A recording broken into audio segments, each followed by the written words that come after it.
باللي بيحصل اللي احنا كلنا هنقعد في البيت. يعني عايز اقول لك ابتدى مخرجين جيلهم اكتئاب من الموضوع ده. رهبة أول إعلان. لسه ما حطاش الكاميرا على ترايبود ولا اي حاجه، لسه محطين اخر هيد وبص ورا لقيت سليبرتي واقف ورايا، انا جاهز اتصور. بس كان بقى التايتل بتاعي ايه؟ فوتوجرافر، فيديوجرافر، فيديو اديتور. ما تلعبش في سيتنجز الكاميرا. أكبر إعلانات عملتها آخر فترة كانت إيه؟ اتعلمت الحاجات دي والله العظيم كلها سيلف ليرنينج. خايف وبدات اللي هو اشوف طب ما نشوف بقى بيزنس تاني بقى. لحد ما خلصت الجامعه حسيت اللي هو ايه ده، انا بعمل ايه يعني؟ تمام مصور اكل، وبعدين جربت افراح مره واحده. الايجنسي كانت سامحالك ان انت تبقى بتنزل براحتك من اي حاجه بتصورها؟ انا هاخدها يعني هاخدها مفيهاش. في حاجات خيشت معانا بصراحه. يعني ايه ادفرتايزنج فوتوغرافر؟ اشتريت كاميرا من سنه. احمد سعد من اشطر الناس. انت بتفتح الكاميرا بس وهو خلاص.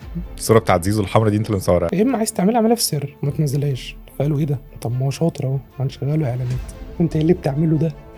انت مش بروفيشنال وبتاع. في كلاينت قال لي ايه ده، انت رخيص جدا، مش مهم اطلع خسران. اكني صرفتها ماركتنج ليا. قلت لها احنا لو هنعيد التصوير هنمشيها ازاي؟ من جوه طبعا اتهزقت ان انا عملت بروجكت فريلانس بره، وعارف هتخش تحط ايه، وعارف الكلاينت هيقول لك ايه مع اول تيست. فانت بقى داخل عارف في باب خبط علينا كده في الشركه، دخل ظابط شيل لي يا ابني العداد بقى، شيل لي الناس دي كلها. الشركه اتشمعت.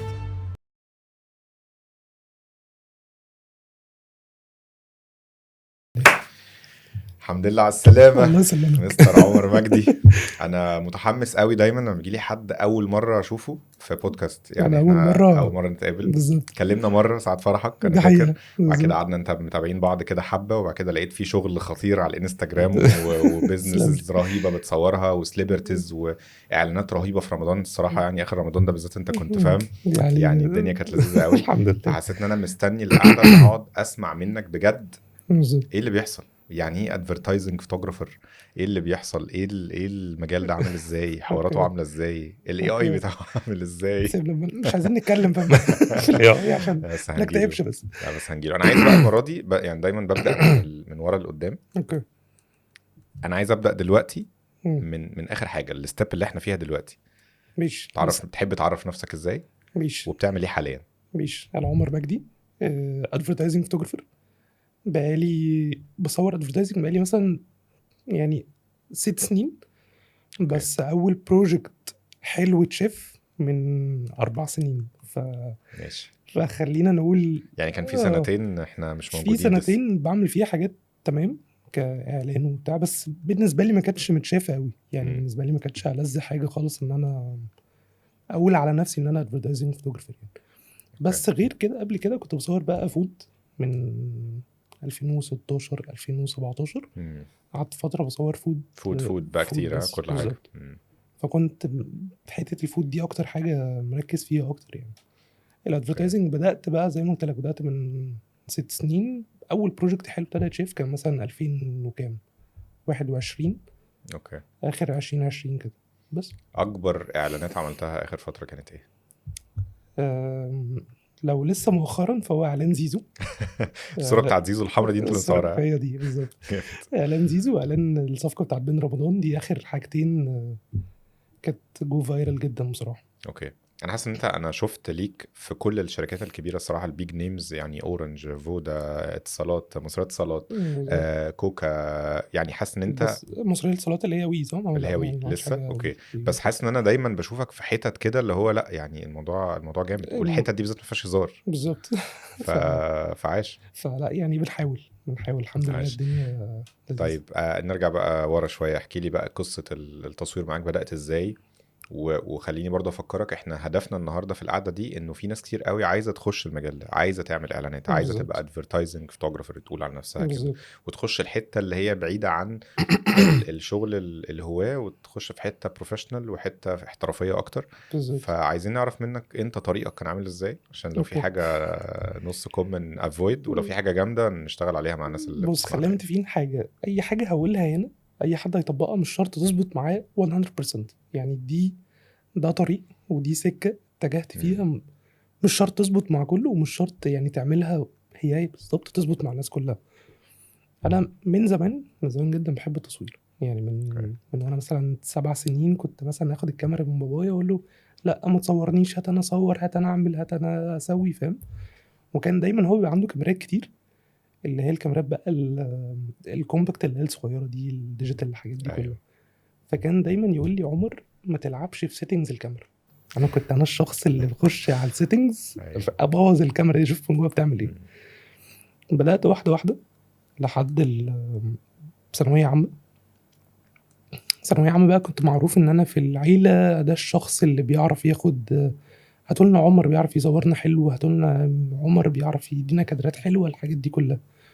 وكنت بدات بقى في سكه، عارف فاكر انت زمان ايام الويندوز، ايام الموفي ميكر، اللي هو طبعا اخش احط صور طبعا. واعمل ترانزيشنز والحاجات دي واغنيه، الحاجات دي كنت بحب القصه دي من مم. زمان قوي.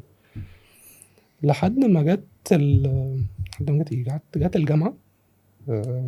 كان في فتره كده اختي كانت هي شيف، فكانت بتعمل بقى، فاكر انت في مسابقات بتنزل كده على الفيسبوك اللي هو اعملي وصفه واكتر وصفه هجيب لايكات هي دي اللي هتكسب ايوه معانا والحاجات دي. ايوه.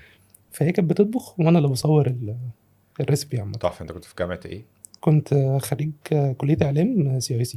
اوكي. بس وكان في كاميرا في الوقت ده؟ يعني انت دخلت كاميرا معاك دخلت الجامعه معاك كاميرا؟ يعني تاني سنه لا دخلت الجامعه معايا كاميرا، كان معايا الكاميرا اللي هي ال 650 كانون دي، طبعا. اللي هي كانت شاشه بتفليب عارف كده. طبعا. كان انجاز في حياتي. بس بدأنا هي اللي تطبخ وانا اللي بصور الحاجات. مم. لحد ما في واحده واحده ابتدت في بقى ماجازينز لذيذه بتكلمنا. يعني حلو. عارف انت لما تيجي تفتح المجله في الاخر كده خالص بتلاقي صور اكل كتير. يس. فكنا احنا دايما بنعملها يعني. طبعا ما كانش فيها فلوس كتير خالص. اتعلمت تصوير فين؟ اتعلمت الحاجات دي والله العظيم كلها سيلف ليرنينج، يوتيوب. يا سلام. والله العظيم امسك واللايت وكل حاجه من اليوتيوب. اللايت كنت بيني وبينك كنت بخرف فيه. يعني انا لحد تراي اند ايرور. بالظبط يعني اخش اجرب اشوف الناس بتعمل ايه، اشوف السيت اب معمول ازاي، اخش على اليوتيوب ازاي اصور شكل الاكل، اصلا ما كنتش اعرف يعني ايه اطلع الاكل ظاهر.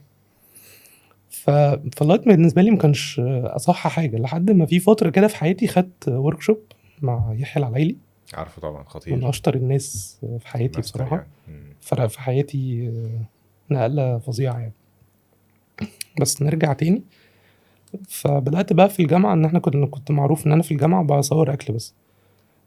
بروجكتس بقى، مشاريع تخرج، سواء فيديو، فوتوغرافي، كل الحاجات دي في الجامعه كنت بعملها.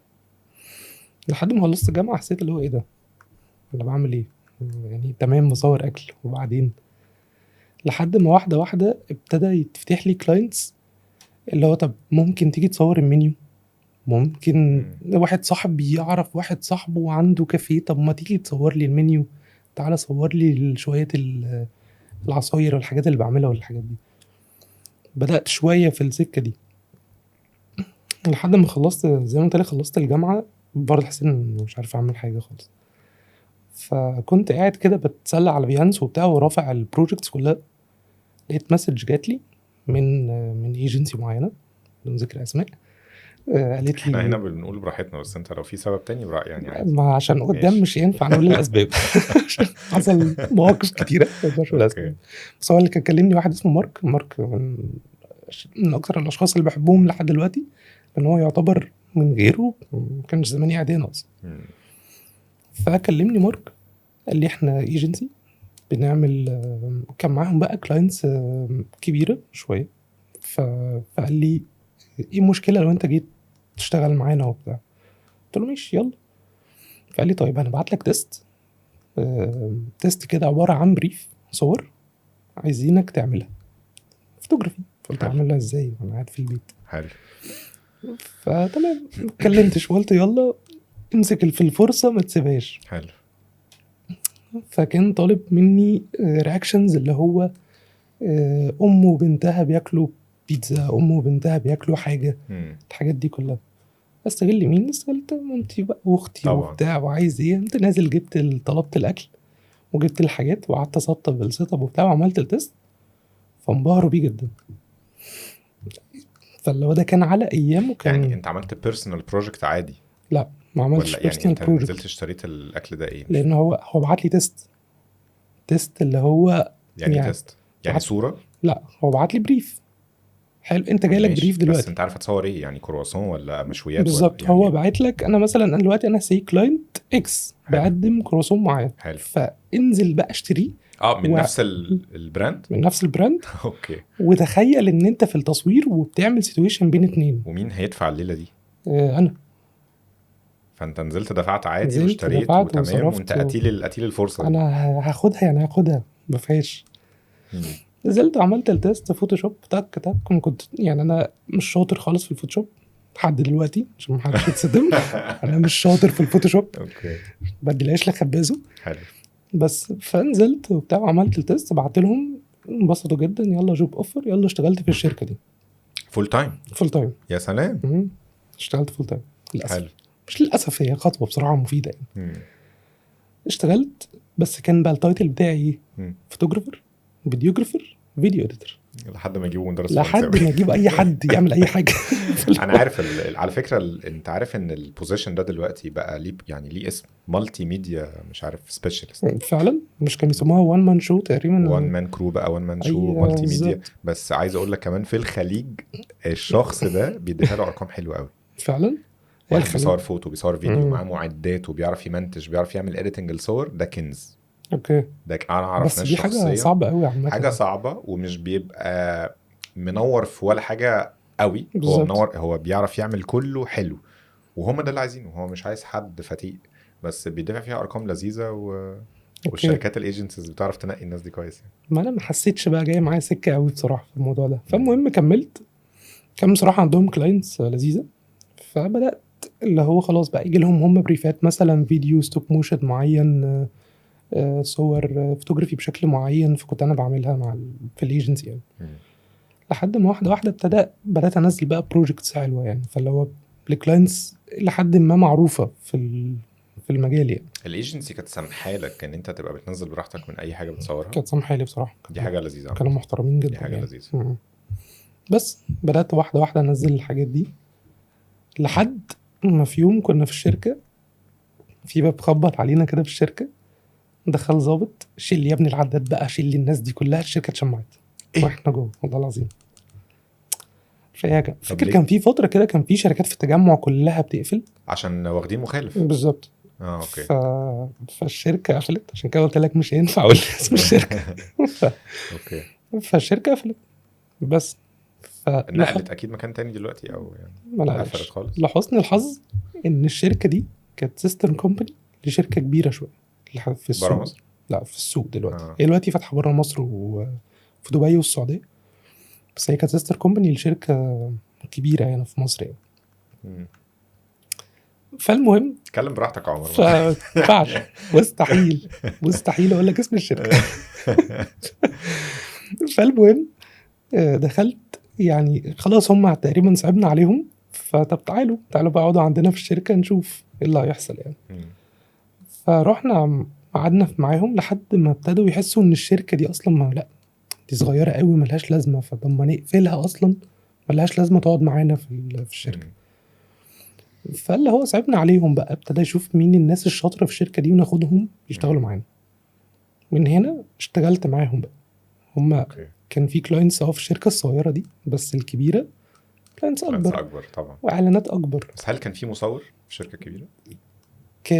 لا كانش في مصور. اوكي. فتقريبا صعبت عليهم. كانوا محتاجينك يعني؟ كانوا محتاجينك، كانوا محتاجيني، لان هم لما ابتدوا يشوفوا البورتفوليو لا انا تمام بعمل حاجات لذيذه. لان عايز اقول لك برضو، وانا هناك كانوا هم بيشتغلوا حاجات ادفرتايزنج وما كنتش انا اللي بطلعها. بيجيبوا برودكشن هاوس بيجيبوا برودكشن هاوس ويجيبوا فوتوغرافر تاني. يا جماعه طب انا جاي لكم ليه؟ طب ما عشان كده تشغلوني معاكم. ايوه.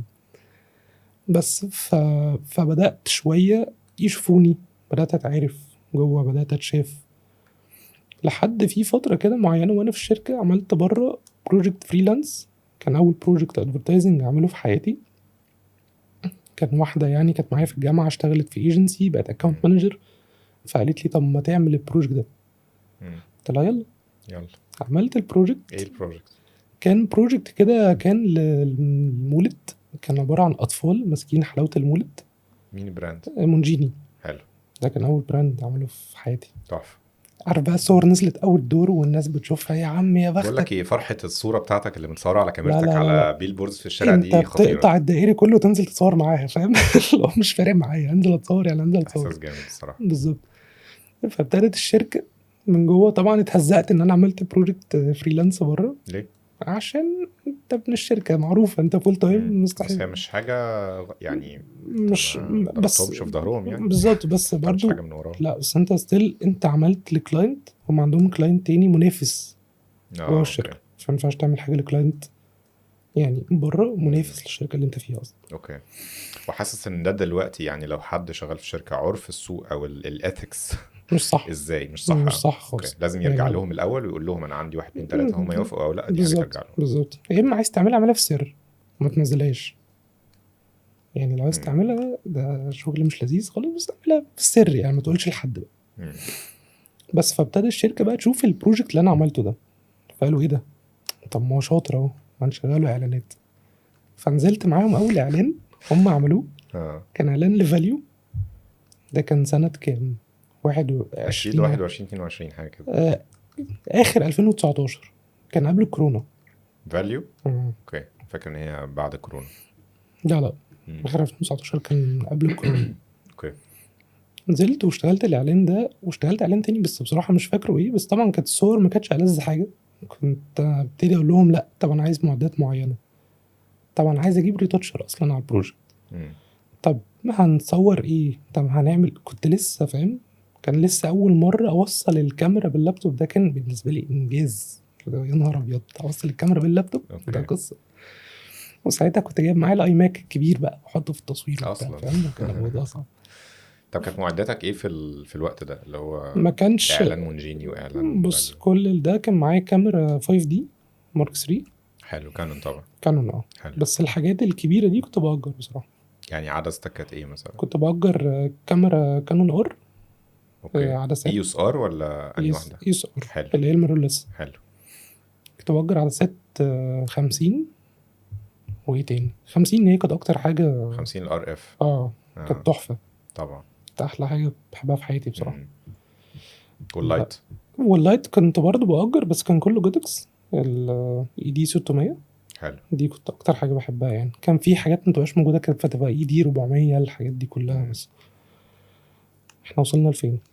الحته بتاعت خلاص الحته الحلوه بتاعت نزلت الاعلان نزلت وبتاع. الاعلان وصورته. بالظبط، نزلت وانت مكلم بقى ريتاتشر واحد يعرف واحد صاحبي، فكلمته بتاخد كام، طب نظبط الديل. فبدات اقول، والايجنسي بصراحه كانت محترمه، ما كانتش يعني بتستخسر معايا حاجه يعني.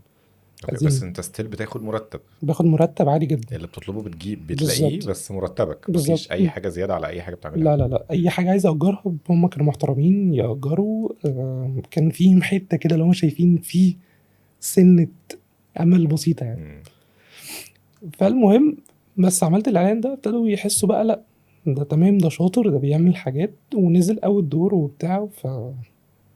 من هنا بقى رهبه بدأت. اول اعلان وحشه قوي، وحشه جدا، وحشه جدا، لان انت بتبقى داخل تصوير، كل الناس حواليك عايزينك تخلص عشان يصوروا فيديو، فكل الناس واقفه لك، ها صورت يا جماعه، انا لسه بحط الكاميرا يعني فاهم.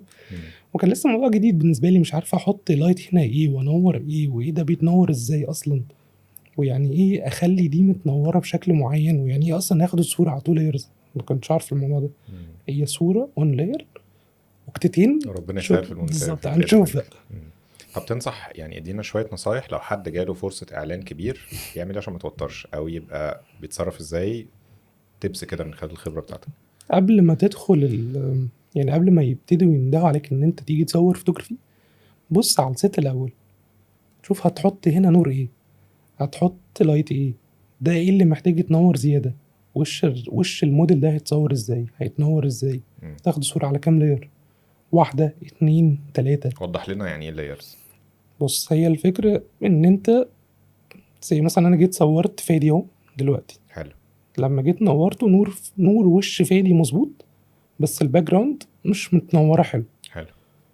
فخلاص خلصت فادي، يمشي فادي، ابتدي انور الباك جراوند لوحدها، اجي في البوست اماتش الاتنين مع بعض، بس بحيث ان انت لما تشوف فاينل ريزلت يعني بتبان شكلها طبيعي. اوكي. بس وبعد كده واحنا بعد اعلان كده بقى جاب اعلان ولا حصلت ابتدى حصلت الخناقه اللي انت عايز تحكيها؟ لا بعد كده ابتدت شويه انزل معاهم في اعلانات تانية، لحد ما جت وقت الكورونا. جه وقت الكورونا قعدنا طبعا شويه بنشتغل بقى حاجات من البيت. فبشتغل ايه من البيت؟ بمنتج فيديوهات، ما فيش حاجه تانية اعملها. بس قعدنا فتره ما بنشتغلش لحد ما جه فتره الكورونا دي. جه قال لك مش باشا مرتب. مرتبك النص. مم. النص ده اللي هو 3500 جنيه عشان بس نبقى مم. متفقين على اللي هو القصه. ما يجيبش حاجه حاليا يعني. بالظبط خالص. 3500 جنيه دي انت فوتوغرافي وفيديو وبتedit وبتنزل في الشهر 4 ايام. بس 4 ايام ايه؟ عزق. كل يوم 16 ساعه. مم. فاللي هو يا جماعه ايه ده؟ انا لو ما بشتغلش هقبض اكتر من كده اصلا. اللي هو لو قاعد ما يعملش حاجه اخد رقم اكتر من كده. مم. بس قلت يلا مش فارقه. في نفس الفتره دي بدات اشوف شركه تانية، لان انا ساعتها كنت بقى لسه عارف الشاب الخاطب. فلو لا مش وقته بقى ان احنا مش طالبه فرهده خالص. لا مش وقت ان اكون نفسي دلوقتي، فاهم؟ فاللي هو يعني لا، عايز حاجه تبقى في فلوس داخله. مم. بس فشوفت شركه تانية اشتغلت فيها بارت تايم. ماشي. فبقى كده عندي شركتين شغال فيهم بارت تايم من غير ما الشركه الاولانيه تعرف. مم. حاسس ان دي حاجه كانت صح ولا لا؟ ما كانتش اخلاقيه شويه، بس ما قعدتش فيها كتير. يعني قعدت في الشركه، يعني قعدت في البروسيس دي شهر. يعني باخد مرتبين من شركتين لحد ما جيت قلت الاول شركه لا، انا مش هعرف اظبط كده الموضوع. بس اشتغلت بقى في الشركه التانية بارت تايم. كان برضو معاهم كلاينتس لذيذه ممكن يعملوا اعلانات حلوه. عملت ساعتها اعلان كريم، كان اول اعلان اعمله معاهم يعني في حياتي. حلو. مش عارف، انا ما بقولش اسم الشركات بس الناس لو دخلت هتلاقي اسم الشركه. مش عارف انا ليه بعمل كده. مثلا يعني بجد عشان كده بقول لك يعني صباح الفل يعني. بس عينا لا تمام، براحتنا يا باشا. يعني اللي يخش يدور بقى تمام. اوكي. بس فمع اني عايز اقول لك بجد ان الشركه اللي خلت مرتبي النص دي هم دول صحابي جدا، وبشتغل معاهم دلوقتي بروجكت حلو جدا. ف بارقام كبيره جدا اكيد. بارقام مختلفه طبعا بس لا يعني كلهم صحاب. بس فحسيت ان هو لا ساعتها مش بايديهم برضو موضوع الكورونا ده، لأن طبيعي الكورونا جت على الناس كلها. بس فبالنسبه لي ما حسيتش ان انا زعلان منهم اللي هو انتوا قصرتوا معايا وانا بتاع، لا ايوه. بالعكس فرقت في حياتي. لحد ما كملت في الشركه التانية قلت لا، الموضوع مش هينفع كده. مش هينفع شركات من الاخر. انا راجل مش يعني بتاع انا مرتبات مش يا بتاع جماعه. مرتبات وساين ان وبصمه ولما تسافر تبعت الاتش ار. لا انا ماليش في الحاجات دي يا جماعه، انا عايز ابقى براحتي. لحد بقى يعني عايز اقول لك ان وانا في الشركه كان بيجي لي حاجات فريلانس يعني. بس طبعا كنت عاملها من تحت لتحت عشان محدش يعرف. بس الشركه التانية بصراحه كانت محترمه، كانت لا انت عايز تعمل حاجه فريلانس اعملها، بس لما اكلمك الاقيك. بحترم قوي الناس دي. يعني دول اكتر ناس بحبهم في حياتي لحد دلوقتي بصراحه. فهم جامدين، هم واثقين من نفسهم قوي. انت جاي تعمل بالظبط. شغلك وانت مش محتاجك كل يوم، مش تفضل قاعد قدامي في المكتب، مش محتاج الحاجات دي كلها. بس فبدات بقى شويه شويه يعني اتعرف شويه في فريلانس. طبعا كنت بخبط في كوتيشنز زي الزفت، بس يعني تمام بعد ما اتعلمت. بس يعني انا عايز اتكلم معاك في حته الكوتيشنز دي شويه، لان برضو ناس كتير قوي بتستراجل فيها وكتير بيكلموني ساعات.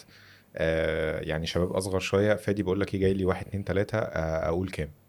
ما هي دي صعبه قوي بصراحه ومستحيل تعرف تظبطها 100%. طب قول لي انت كنت بترمي وبعد كده لو بص وافقوا انا كنت بتحس ان ده بعمل الصح كنت بعمل حاجه لذيذه قوي. كنت بحاول اعرف مين المصور المعروف في المجال في ماشي. الوقت ده وبياخد كام، باخد النص. اصل هي ميك سنس، مش حرق اسعار. يعني خلينا متفقين ان هي مش حرق اسعار، هي ميك سنس. انت دلوقتي راجل عندك اكسبيرينس اكتر مني، فمستحيل احط رقم زي اللي انت بتاخده. صح. فهحطه على اي اساس؟ فهيجي برودكشن هاوس يقول لي طب ما ازود شويه واخد الشخص الاعلى. صح. فاهم؟ عمرك ما حسيت انه الرقم القليل ده طير كلاينت او طير شغلانه؟ خافوا؟ في ناس خافت بصراحه. في كلاينت قال لي ده انت رخيص جدا. طب اعمل ايه؟ طب اغلي. لو عايز نغلي تمام عادي، ما عنديش مشاكل. بس لا هي حصلت سلاح قبل ذو كده. حدين الصراحه. يعني سلاح فكره التسعير ده، انت لو فعلا قلت سعر منافس قوي، يا اما هيشجع حد فعلا الموضوع بالنسبه له بادجت وعايز يحط مارجن ليه كويس فهيجيبك، يا اما صدقني هيخاف. على حسب انت حبك يعني للكلاينت ده هيفيدك ولا لا. يعني انا مثلا في حاجات كنت بحسبها اللي هو مش مهم اطلع خسران، اكني صرفتها ماركتنج ليا، مش فارقه. يعني هطلع خسران مش مهم، بس يلا حط في البورتفوليو. اهم حاجه بالنسبه لي ان انا اخلي البورتفوليو ده شكله لذيذ. اوكي. عشان هيجي عليك الوقت عشان- اللي هتحط فيه الرقم اللي انت عايزه براحتك. وهيجي وبعدين انت خلاص انت قررت تبقى فريلانسر، مم. فانت ما فيش حاجه بتبيع بيها غير ده. فانت لازم تكبر من انستجرامك بقى، لازم كل الناس تعرف ان انت ادفرتايزنج فوتوغرافر. كل الناس، انستجرام بقى، بيانس، اي بلاتفورم، لازم يبقى الناس عارفه ان انت بتعمل ايه. اوكي. انت ايه بس. اكتر حاجه طب كبرت الاكونت بتاعك؟ انستجرام بصراحه. ايه اكتر انستجرام حاجه خلت عليه ترافيك وريتش لذيذ وفولورز كتير؟ يعني بس البوست اللي انت بتحطها ولا كنت عملت شوية بعمل لا حاجات؟ كنت بعمل حاجات سبونسرد ادز وبتاع. مم. آه، وحسيت ان هي فرقه في حاجه؟ في الاول كنت بخرف، يعني في الاول مره كنت مصور صوره، مش فاكر كان كلاينت فود، فعملت سبونسر اد وبتاع، جالي كلاينت بيبيع كريب في الفيوم. اوكي. فاديت له كوتيشن، قال لي باشا انا ما بكتبش الرقم ده اصلا في اليوم. قلت له طب اعمل ايه؟ طب مش قصدي، يعني انا اسف ان انا اخترتك غلط بس أوكي. تمام. فالحاجات دي بصراحه كانت يوتيوب بقى وبتاع، اخش يوتيوب ازاي اختار التارجت. طب انا محتاجه تارجت مين؟ هل انا محتاجه تارجت ايجنسي ولا برودكشن هاوس؟ مم. هل بروديوسرز ولا اكونت مانجر؟ طب اشرح لنا برضو سريعا بان دخلنا في الحته دي، ايه الفرق بين الايجنسي والبرودكشن هاوس والمسميات الكتيره اللي الناس برضو عايزه تعرف عنها دي؟ بص، هي الفكره كلها بيجي لك الكلاينت، بيروح للايجنسي، بيديهم بريف، انا عندي برودكت جديد، حلو. برودكت بيقدم كذا كذا كذا والتارجت بتاعه كذا كذا. تبتدي الايجنسي تقعد مع تيم الكرييتيف بتاعها، يعني يطلعوا الفكره، احنا هنعمل ايه في الفكره، الكلام ده كله. تبتدي الايجنسي تروح لبرودكشن هاوس، مم. تقول لهم احنا عندنا فكره كذا كذا. تبتدي برودكشن هاوس تشوف مين المخرج المناسب، مين الدي بي مناسب. طبعا المخرج هو اللي اختار الدي بي عامه، بس تمام. بس تبتدي البرودكشن هاوس تشوف مين بقى المخرج اللي يفيد في حاجه زي كده. مم. واحيانا بتبقى الايجنسي بتختار مين المخرج بتقول المعين لهم اللي احنا عايزين ده. احنا عايزين ده وده مم. شاطر فيه. بس تبتدي المخرج يبعت كذا تريتمنت وبتاع ومين اللي بيختار الفوتوغرافر؟ الايجنسي. ولا برودكشن هاوس؟ لا، الايجنسي بتبقى يعني على حسب الايجنسي، بس الايجنسي دايما 70% هم اللي بيختاروا الفوتوغرافرز يعني. مم. لان انت الايجنسي فيه ارت دايركتور. اوكي. انت يعني من غير- الارت دايركتور هو اللي بيختار الفوتوغرافر؟ ده طبعا، اصل هي عامله زي المخرج مدير التصوير. اوكي. المدير التصوير من غير المخرج مش هيعمل حاجه. صح. بس انا والارت كفوتوغرافر دايركتور او الكرييتيف دايركتور هو دراعه اليمين، هو الفوتوغرافر اللي بيحقق له العكس. العكس. الفوتوغرافر من غير ارت دايركتور مش هيعمل حاجه. بس الارت دايركتور فوق الفوتوغرافر فوق الفوتوغرافر كهيراركي. بالظبط. مم. لان انت زي ما قلت لك هو مخرج ومدير تصوير. مدير التصوير هيصور ايه من غير ما المخرج يقول له حاجه؟ انا أوكي. نفس القصه، هصور ايه من غير ما الارت دايركتور يقول لي حاجه؟ مم. بس اوكي. طب هل الارت دايركتور دي بوزيشن او ستيب في السلم بعد الفوتوغرافر؟ يعني الفوتوغرافر المفروض يبقى عارف انه في يوم من الايام هيبقى ارت دايركتور ويسيب الكاميرا؟ في ناس بتعمل كده، بس انا مش من هذه المدرسه خالص. في ناس تبقى العكس، في بيبقى ارت دايركتور بيقلب فوتوغرافر. يعني أصلاً. انا زي مثلا ان هو انا عارف الفكره وعندي فكره معينه، فلا اتعلم انا تصوير وانزل انفذها. مم. فبيبقى دايما مؤخرا ابتدى ارت دايركتورز كتير يقلبوا فوتوغرافرز يعني. وحاسس ان دي بتزود الكومبيتيشن، تخلي الموضوع طبعا، لان انت مش لذيذ. فاهم. لا بالعكس، دي حلوه، دي حاجه كويسه. ده حاجة كويسه، لان انت تبقى فاهمها كويس جدا. مم. انت تبقى فاهم ورا الكاميرا كويس قوي، فانت بتنزل بالكاميرا بتنفذ حاجه تحفه. مم. فبالعكس دي ستيب فشيخ. اختيارك ان انت تبقى ادفرتايزنج فوتوغرافر جت يعني عشان انت كنت في ايجنسي خلاص اعلانات، فده التطور الطبيعي؟ لا لا لا خالص. هي الفكره كلها ان انا لما كنت بصور في بدايه التصوير عامه، ما كنتش بحب ان انا كنت عايز اصور دايما حاجه اللي هي الناس كلها تشوفها، تتحط في الشارع، الناس تقول مين اللي عمل ده. انا هو غرضي كده، انا كنت عايز احط في الحته دي. وكنت عايز احس ان انا يعني دايما كنت بتفرج على الاعلانات زمان، انا عايز ابقى مع الناس دي، عايز ابقى اشوف هو ده حصل ازاي، نفسي ابقى معاهم، فاهم؟ فبس فبدات فبالنسبه لي حسيت اكتر حاجه مناسبه هي الادفرتايزنج فوتوغرافي يعني. ما جربتش اي حاجه تانية؟ جربت افراح مره واحده. مرة ارجوك واحدة. احكي لي الاكسبيرينس دي بالتفصيل. بص انا كان معروف عني ان انا ماليش في الافراح.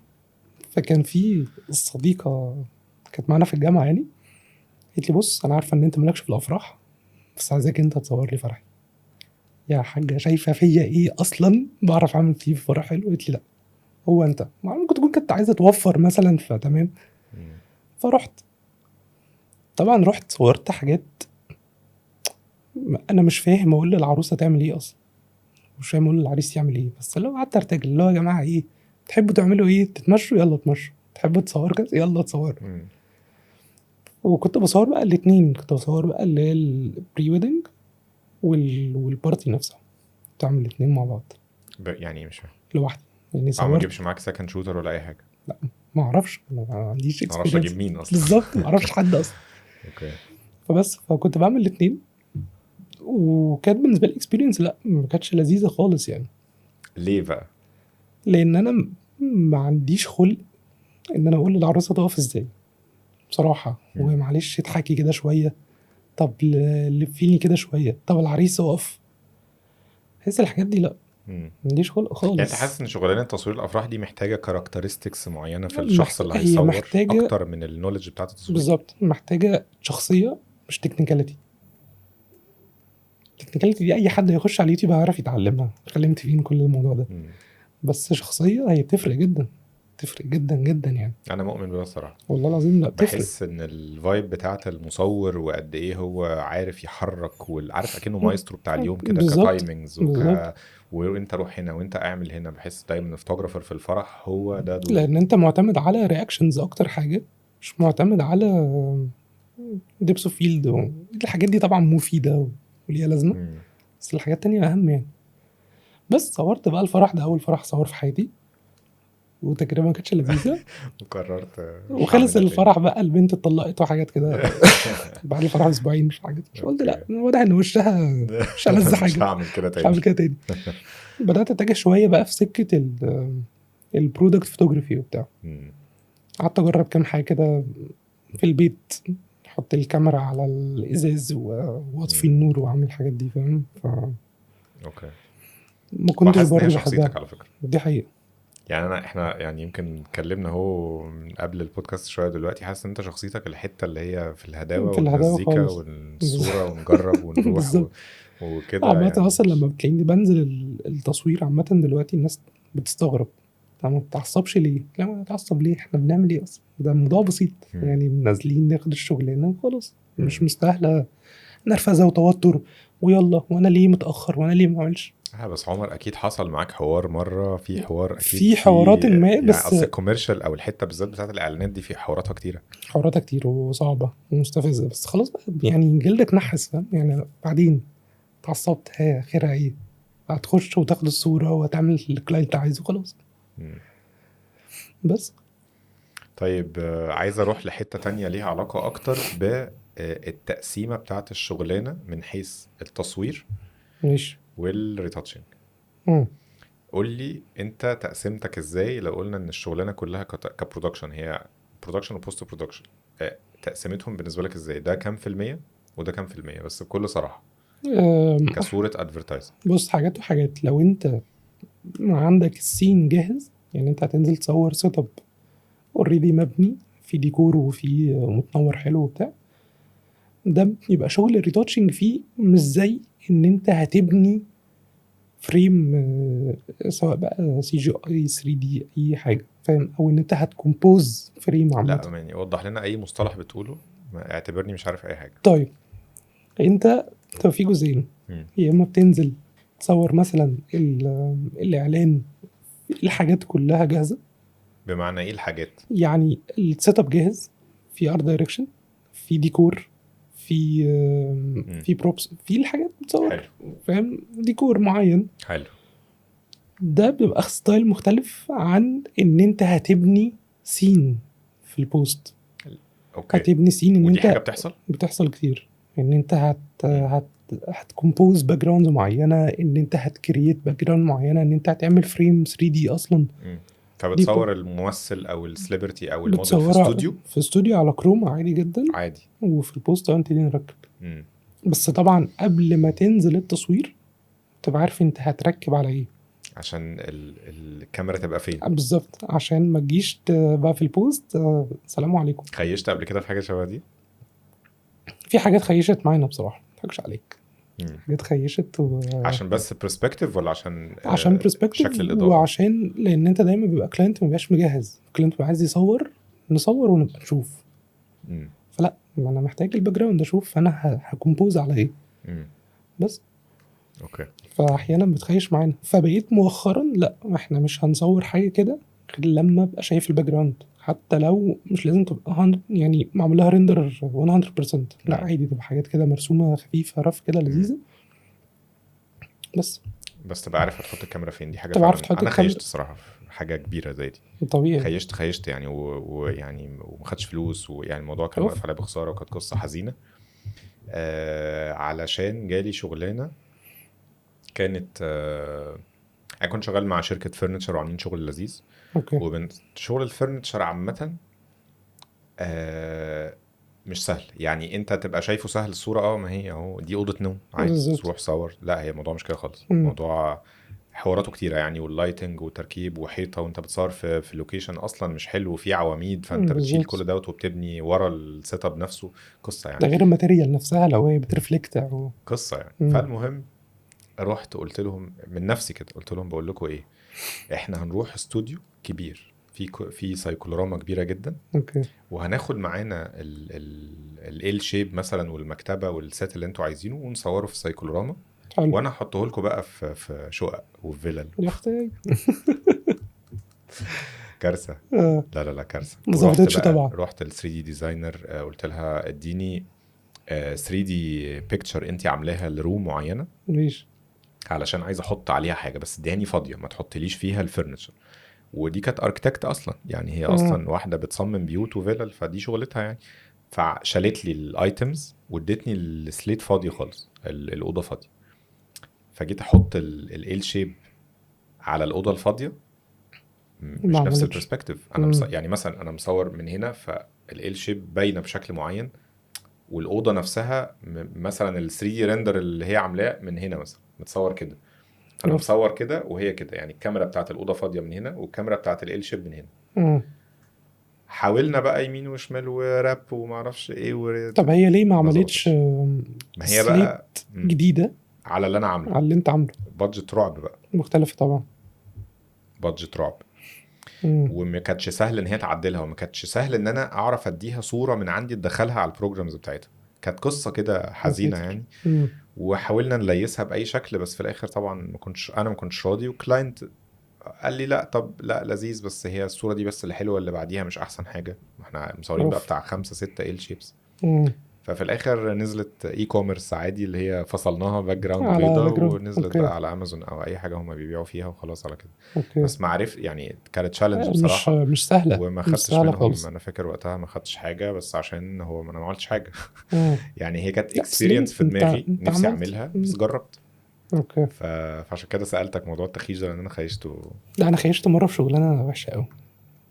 مرة كنت بصور فود برضه. انا قعدت كتير قوي بصور فود يعني. مم. فكان ساعتها كان معايا لابتوب ماك.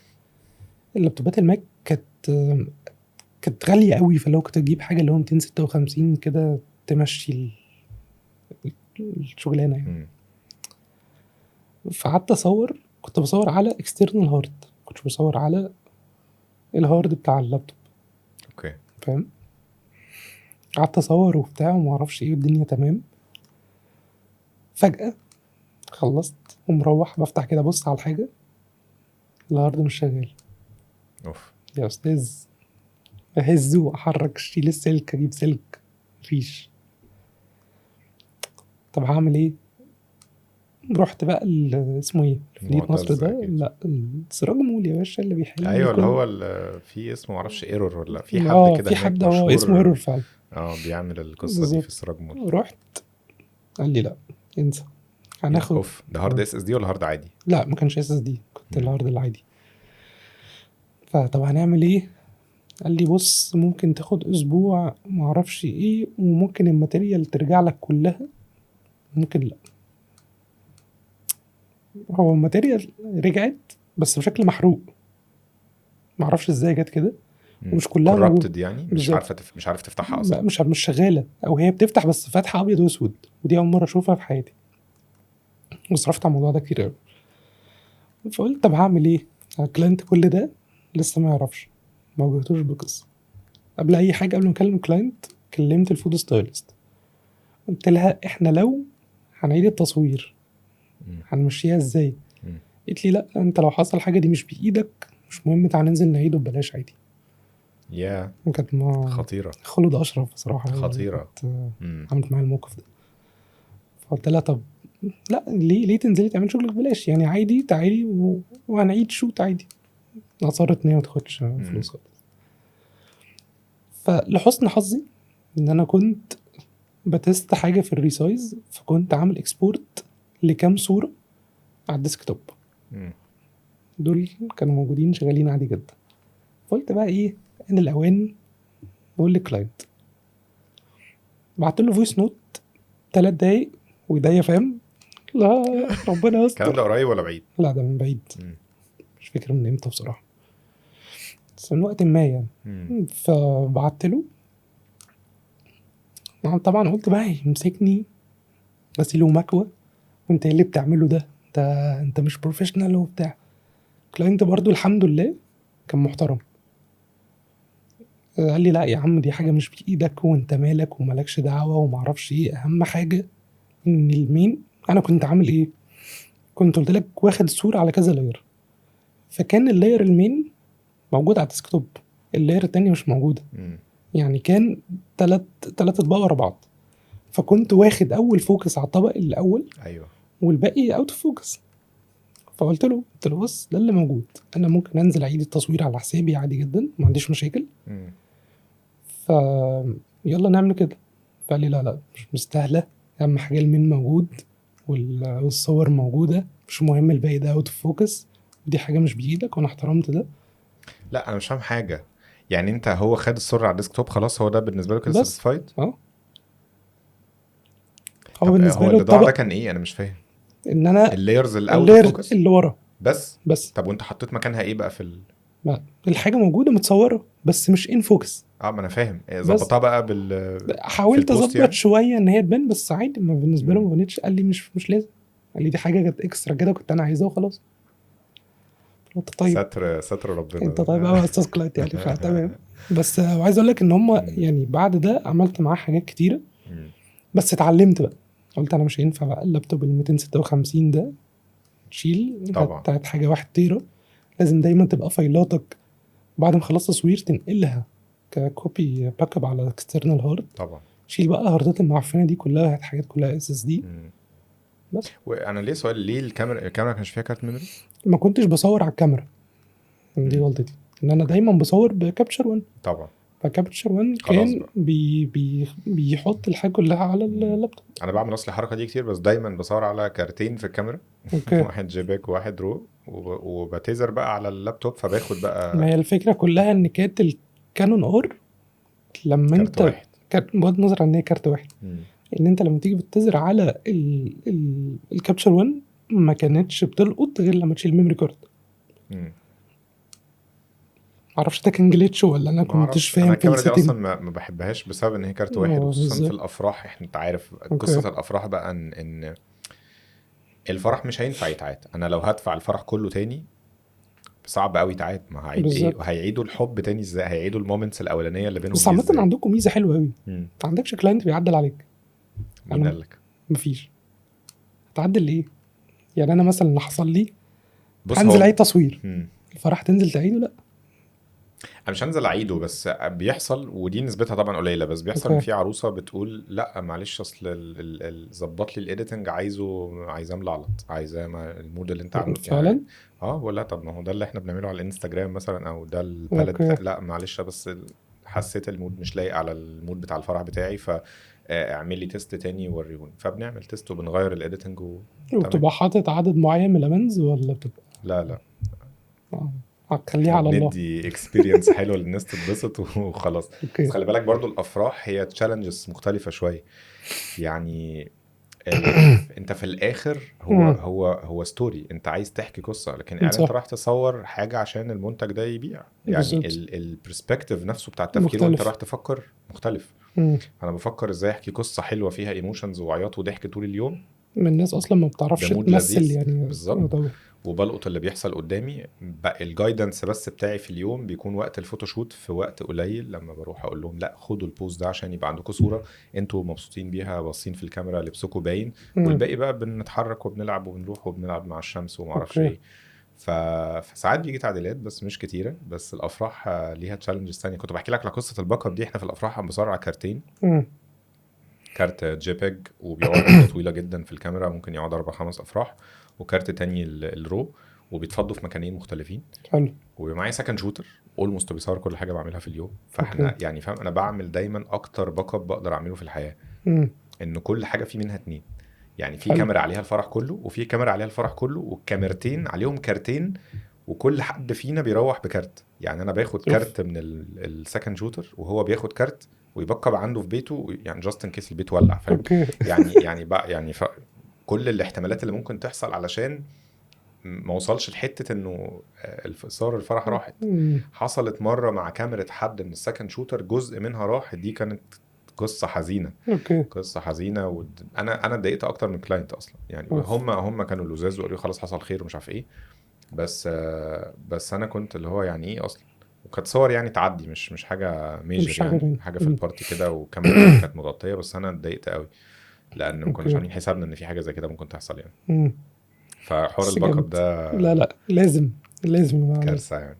عايز اقول لك بعديها باك اب على اي حاجه، جوجل درايف، اي كلاود، باك اب في كل حته. مم. بس طيب خلينا نخش في الفترة اللي جاية بقى. يعني أنا عارف إن أنت يمكن من 2019 2018 دي الفترة الحقبة الذهبية بتاعت عمر مجدي في حتة بالظبط. الادفرتايزنج. آخر سنة سنتين عملت إعلانات كبيرة، بيل بورز في كل مكان. الانستجرام بتاعك أنا بخش صراحة بحس إنه إيه ده، واو، الراجل ده عامل تسلم. حاجات تقيلة موت يعني. تسلم. فعايز أعرف أنت بقى اللي جاي إيه، أنت ناوي على إيه، كاريرك بتفكر فيه إزاي؟ باللي بيحصل اللي احنا كلنا هنقعد في البيت. تتكلم بجد؟ اللي بيحصل كلنا، يعني ادينا مثلا كام 5-6 سنين والسلام عليكم، احنا بيها لب بقى، فاهم يعني. اللب الحاجه الوحيده اللي إيه مش هتعرف اللي يتدخل فيها بصراحه الصدمة يعني. دي؟ طب اشرح لي أكتر. بص، بعد موضوع جوجل بلاي 3 اللي هم لسه عاملينه، لا الموضوع دخل في حته غريبه. يعني عايز اقول لك ابتدى مخرجين يجي لهم اكتئاب من الموضوع ده. الناس تعرفهم شخصيا يعني؟ لا مخرجين ابتدى يكتئبوا يعني. بس هو لحد دلوقتي هو مفيد في حاجه، مفيد يعني. انا بصراحه مؤخرا بقيت استخدمه. تستخدم ايه بالظبط وفي ايه؟ بستخدم شات جي بي تي، ده البيزك، وفري باك.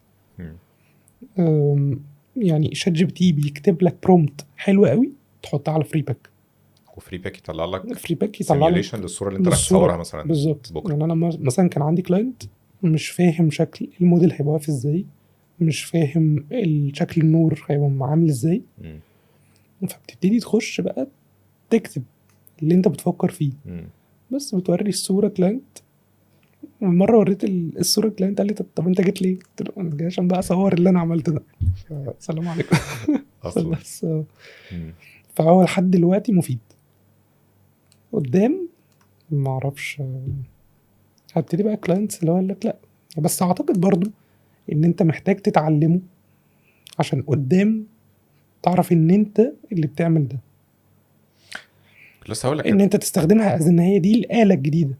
يعني انت كمخرج مش محتاج بقى دلوقتي تنزل مع دي وبي، مش محتاج تنزل مع تيم برودكشن. لا انت شاطر قوي في الحتة دي، فانا يا جماعه انا هعمل لكم اعلان وانا قاعد في البيت. هو الاشطر واحد اللي هيبقى عارف يكتب احلى برومبت بالظبط، ويطلع احلى تولز بسبسكريبشنز. طبعا اكيد هتبقى غاليه جدا وقتها. بس عايز اقول لك ان برومبت حتى ما بيتكتب، مش انت اللي محتاج تكتبه.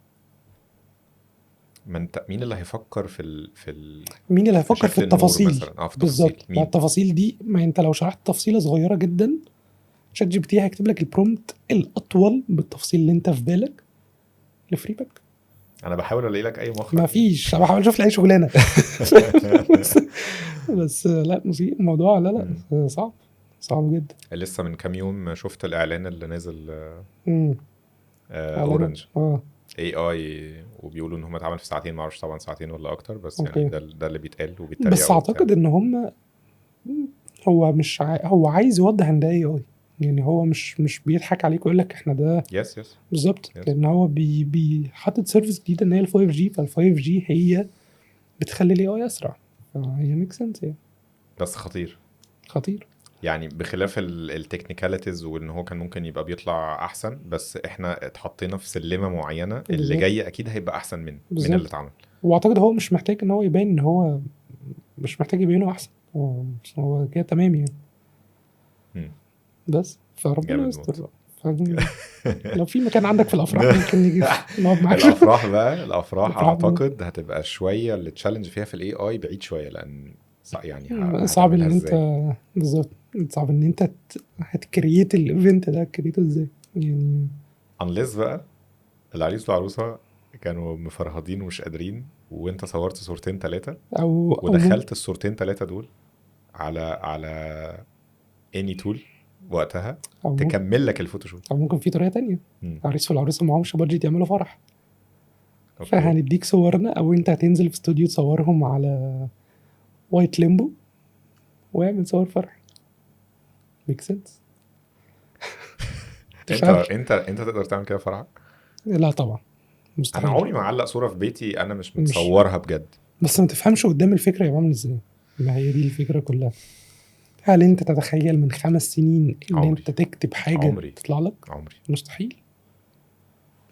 انا شات جي بي تي لا خلاص. ايه الرعب ده؟ انت مش هتعرف تعيش من حافظني غيره. يا ابني يعني. بالظبط. انت من كتر الانفو اللي عمال اسالها له واقول له عليها وبتاع، هو دلوقتي آه. بخش اقول له اي حاجه بيقول لي ده عشان مثلا الكورسات اللي انت بتعملها دلوقتي بالظبط. احسن حاجه ليك تعمل كذا. ايوه اقول له مثلا على مثلا مسافر في حين، قال لي لا على فكره دي هتبقى حلوه كمان، خصوصا ان معاك ايميلي 3 سنين بالظبط. دلوقتي.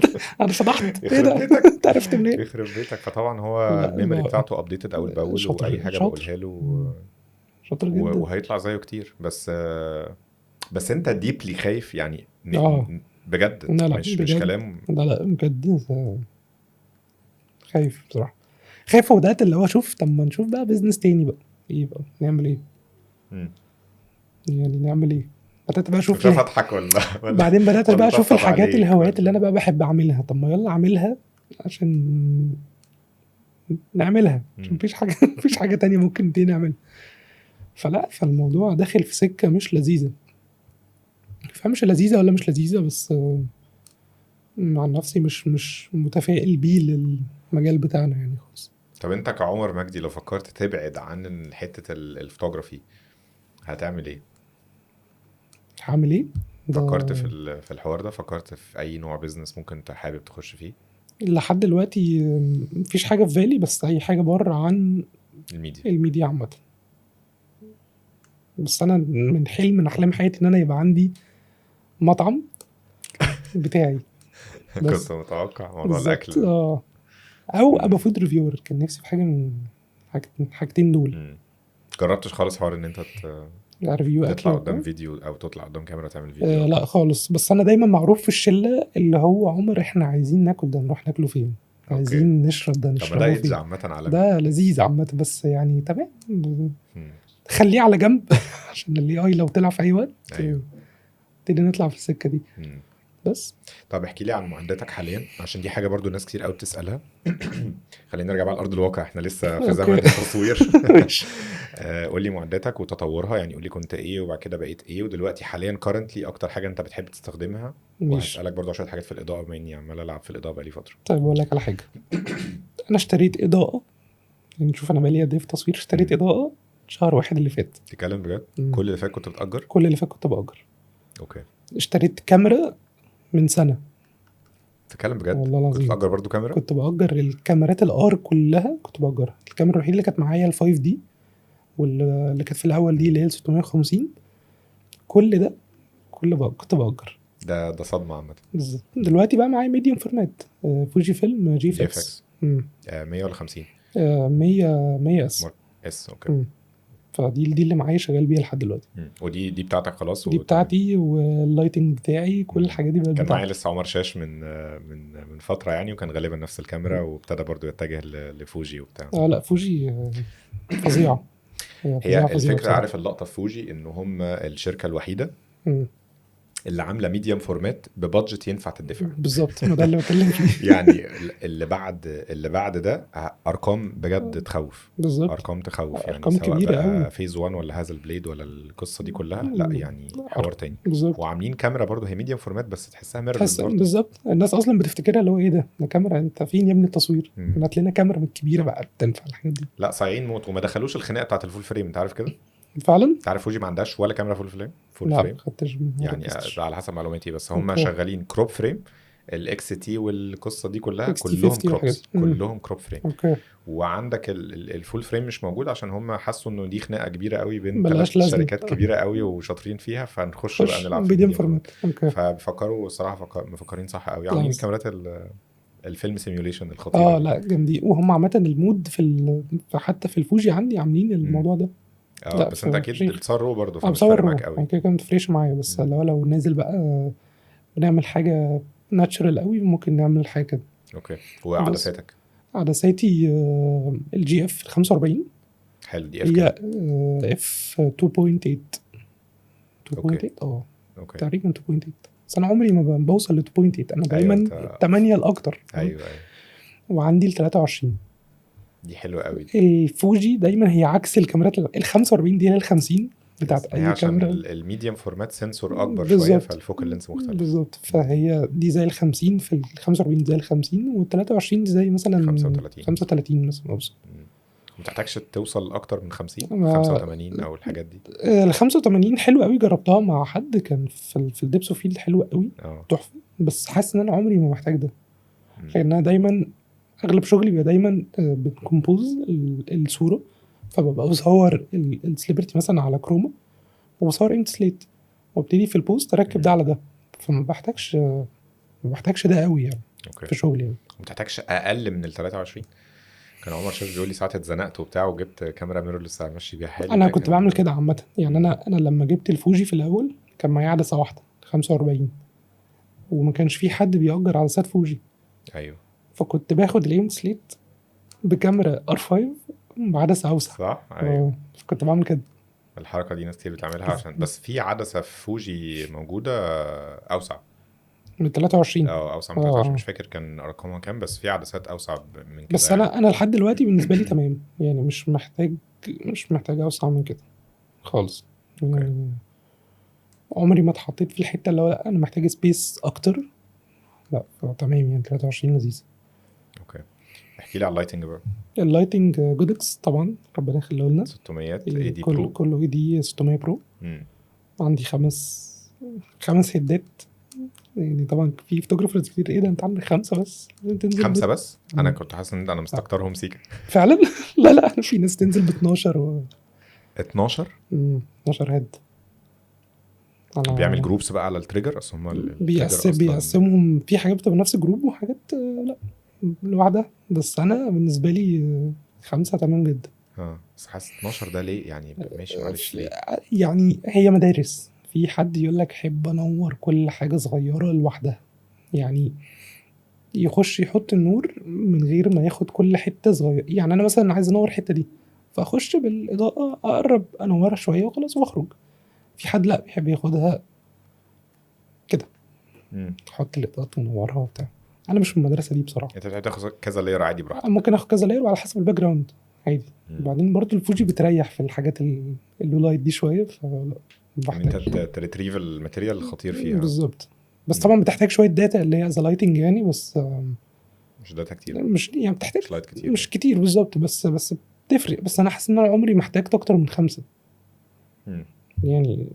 ككروما مثلا لو صار حاجه على ليمبو مش هحتاج اكتر من 5. في سيت ابس ممكن بس لا مش محتاج اكتر من 5. انا لسه حاليا مبدئي مش محتاج اكتر من 5. اوكي. بس وعايز اقول والله العظيم هي مش، انت مش محتاج تشتري. انا زي ما اقول لك انا لسه شاري المعدات دي من كام، من 6 شهور 5 شهور، عشان بس فرهدة مكتب الايجار رايح راجع عشان بس وقت السيزون بيبقى المكتب ما عندوش حاجه، يبقى كل المعدات كلها خلصانه، فانا مش هخش بقى في السيزون ده تسوح يعني. وفي سيزونز اصلا للادفرتايزنج. طبعا بتاع السيزون بتاع قبل رمضان، اللي هو رمضان يعني قبل رمضان بالظبط. ده السيزون بتاعنا ممكن يعني. حرفيا تشتغل كل يوم عادي. كل يوم كل يوم يعني. مم. بعد- وبعد كده الدنيا بتريح في رمضان ده في ولا رمضان. بعد رمضان؟ بص، في رمضان في حاجات بتريح شويه على حسب الكلاينت. يعني في كلاينت يقول لك ما لحقتش قبل رمضان فصور اول كام يوم في رمضان بحيث ان انا اسلمها في يومين 3، فاهم؟ مم. بس في اخر رمضان ما اعتقدش ان مفيش حد. بريك لذيذ وسفر وبتاع بريك وهدوء لذيذ كده جدا شويه. جدا. خلينا نرجع لللايتنج تاني عشان عمال اعمل ورشه الاضاءه الفتره الاخيره، فعمال أوكي. اتكلم في شويه تكنيكس وشويه حاجات للناس. مم. عايز اعرف دماغك لما انت بتخش ست اول حاجه بتعملها ايه؟ يعني قولي مثلا معايا كذا كام اسيستنت، ببتدي ارص اضاءتي ازاي؟ اول حاجه بعملها ايه؟ اول تيست شوت باخده ازاي؟ احكي لي كده عن الستروبس، عن بص احنا الكونتينيوس يعني. الاول قبل ما، يعني زي ما قلت لك قبل ما بيقولوا فوتوغرافي انا بخش شايف السيت اب. ماشي. انا معايا البيست بوي بتاعي، اقول له بص احنا بنبص على السيت اب الاول، هنخش هنا نحط اللايت ده. انا معايا مبدئيا 4 ل5. 4 موديفايرز قصدك ولا لا اشخاص، يعني اشخاص؟ الرجاله اوكي. كلهم هم في رينج من 4 ل5. بنخش بس مش ده كتير يا عمر؟ لان احنا معانا انت محتاج تصور الفريم 5 دقايق، فانت هتدخل واحد بيعمل حاجه والتاني بيعمل حاجه، لا انت محتاج كله يخش يحط ده، خدنا الفريم نمشي، اصلا مش محتاج يعني تعمل. انت بتخلي كل واحد ماسك ستاند واقف عليه. بالظبط. ده غير بقى بيبقى في شخص تاني مع المعدات بقى لو احتاجنا نجيب حاجه عدسه او حاجه او فاهم، كده. هو بيبقى على طول جاهز يعني. بس فقبل ما نخش اللوكيشن بيبقى شايف مع البيست بوي احنا هنحط ده كذا، هنحط جل هنا كذا، بتبقى دايما مختلفة على حسب الشكل السين نفسه، لان انت ما ينفعش تعمل فيجوال مختلف عن الاعلان. مم.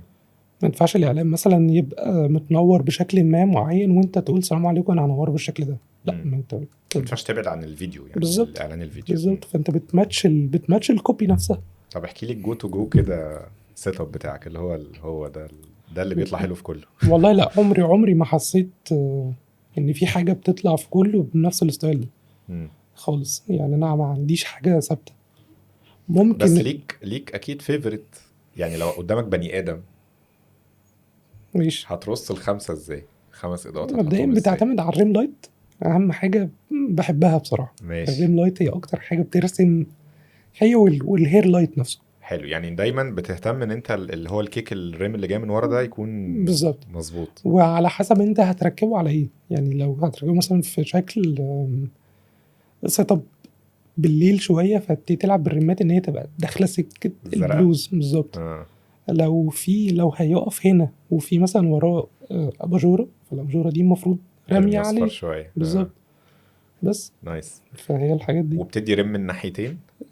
على برضو تعتمد على حسب الباك جراوند. لو الباك جراوند اللي عندك في شباك هنا فبتبتدي تباور الريم هنا اكتر وتقلل تخليه خفيف قوي الناحيه التانيه، اوكي. بحيث ان هو لما يركب يبقى ما يبانش رياليستيك. بالظبط، ما يبانش فيك. والكي بتاعك؟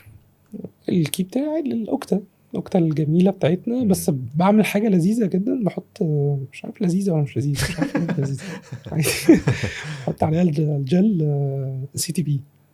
اشرح لي اكتر. الجل بيبقى لونه لبني كده داخل سكه البلوز شويه. طب ليه ما تلعبش في كيلفن بس؟ اشمعنى بتحط جل؟ لان اللايت نفسه الابيض بيرسم حاجه على السكين تون ما بحبهاش. لما بتحط عليه الجل بتحس نازل على الوش مور سوفت. طيب تاني اجان، يعني انت اللايت اللي خارج اصلا من الهيد العادي في الاوكتا بيبقى 5600 كلفن مثلا بالظبط. فانت بتحط جل على الهيد نفسه على قبل الهيد نفسه. الاوكتا. حلو. علشان على اللمبه نفسها، على اللمبه بتاعت من جوه. الهيد بالظبط. بالظبط. فاللي بيحصل ان هو بيرمي ايه؟ ما انت كده اكنك خليته مثلا 6000 كلفن، يعني خليت النور ازرق اكتر بس انت بتلعب بقى بالكلفن في كاميرتك. في الكابتشر 1 او الكاميرا اي حاجه، الاثنين تمام. فلما بينزل على السكن بيبقى شكله احسن شويه. حلو التركية دي، يعني عمري ما جربتها. هي جربها هتطلع لذيذه. انا بجرب تطلع لذيذه، ما اعرفش مم. بقى علميا تمشي ازاي، بس أنا جربتها كذا مره. لا حسيت ان هي بتفرق في السكن كتير. اوكي. بس وجل ازرق عادي ولا الجل؟ نوع معين؟ الجل اللي هو بتاع التصوير عامه. أوكي. في ناس بتسترخص وتجيب الجلاد ده بتاع المدرسه ده، بس لا بيفرق. في فرق كبير بالظبط. مم. وبتختلف، يعني بتختلف القماشه، بتبقى دايما في مكاتب التصوير دايما هي بتبيعها يعني. اوكي. بتبقى تحسها خفيفه كده زي مش عارف ايه خفيفه، ما وفي حاجه بتاخدش من الباور بتاع بتاخد، النور لا يعني. لا بتاخد شويه، اوكي. بالعكس عليك بتاخد لا انا بتاخد بتكلم شويه. الجلاد ده بحسه بياخد اكتر من لا لا الجلاد ده بيقفل النور كله، بس مم. الجل لا بتاخد شويه من الباور، فبتضطر تعلي السنه. اوكي. وبتفيل عادي بريفلكتورز او حاجه، ولا بتحط هيدات تانية برضه؟ وايت بولي يعني على حسب السيتويشن، يا وبتمشي اما بوايت بولي اه اللي هو لوح الفوم الكبير؟ م- تمشي بيه؟ انت معاك لا ما عربيه؟ بمشيش بيه، هي انت بتبقى بتجيب حد بيه؟ لا لا كده كده بتبقى المعدات كلها مع الشباب كلها بتتحرك بيها في عربيه ميكروباص، فتحط وده بمعنى التيم مثلا. بتاعك ولا ده جفر انت مظبط معاه بيجي لك؟ لا ده التيم بتاعي، ده التيم بتاعي اللي شغال بيه اوكي. على طول يعني. بس حاجه لذيذه ان انت يبقى عندك ناسك، لان انت كل شويه هتطلب حد، ممكن يجي لك حد مش فاهم، فان انت يبقى معاك ناس بالظبط، فاهماك دي. بس كده كده عندك 3 مين اللي بيتغير التانيين بس، مم. ففي 3 هم دول المين بتوعك. اوكي. الاكسترا دول بقى تمام يعني، لو في حد مش فاضي فبنشوف حد تاني، فاهم. اوكي. طب امتى بتقرر تستخدم مثلا اوكتا 120 بجريد من قدام، وامتى تقرر هستخدم بيوتي ديش مثلا؟ انا ما بحبش البيوتي داش وانا كمان. ليه طيب؟ خالص، ما بس اعرفش. انا عندي اسبابي، بس قول لي انت. عمري ما حسيته منور لي الوش بالطريقه اللي انا بحبها، ليه ما اعرفش. جربت اسوفت، جربت احط عليه، ما عمري ما حبيته، اوكي. مع ان في ناس بتحبه جدا انا ما عمري، او يمكن انا ما اعرفش، ممكن جهلي مني ما اعرفش استخدمه، مم. بس انا ما طب بحبوش. انت ايه الموديفايرز اللي بتستخدمها عامه؟ هي الستريب، السربات دي من ورا اكيد. والستريبات دي اللي هي الرمات، مم. والاوكتا في ال 120 وفي اللي هي ال 90 او 95. ايوه.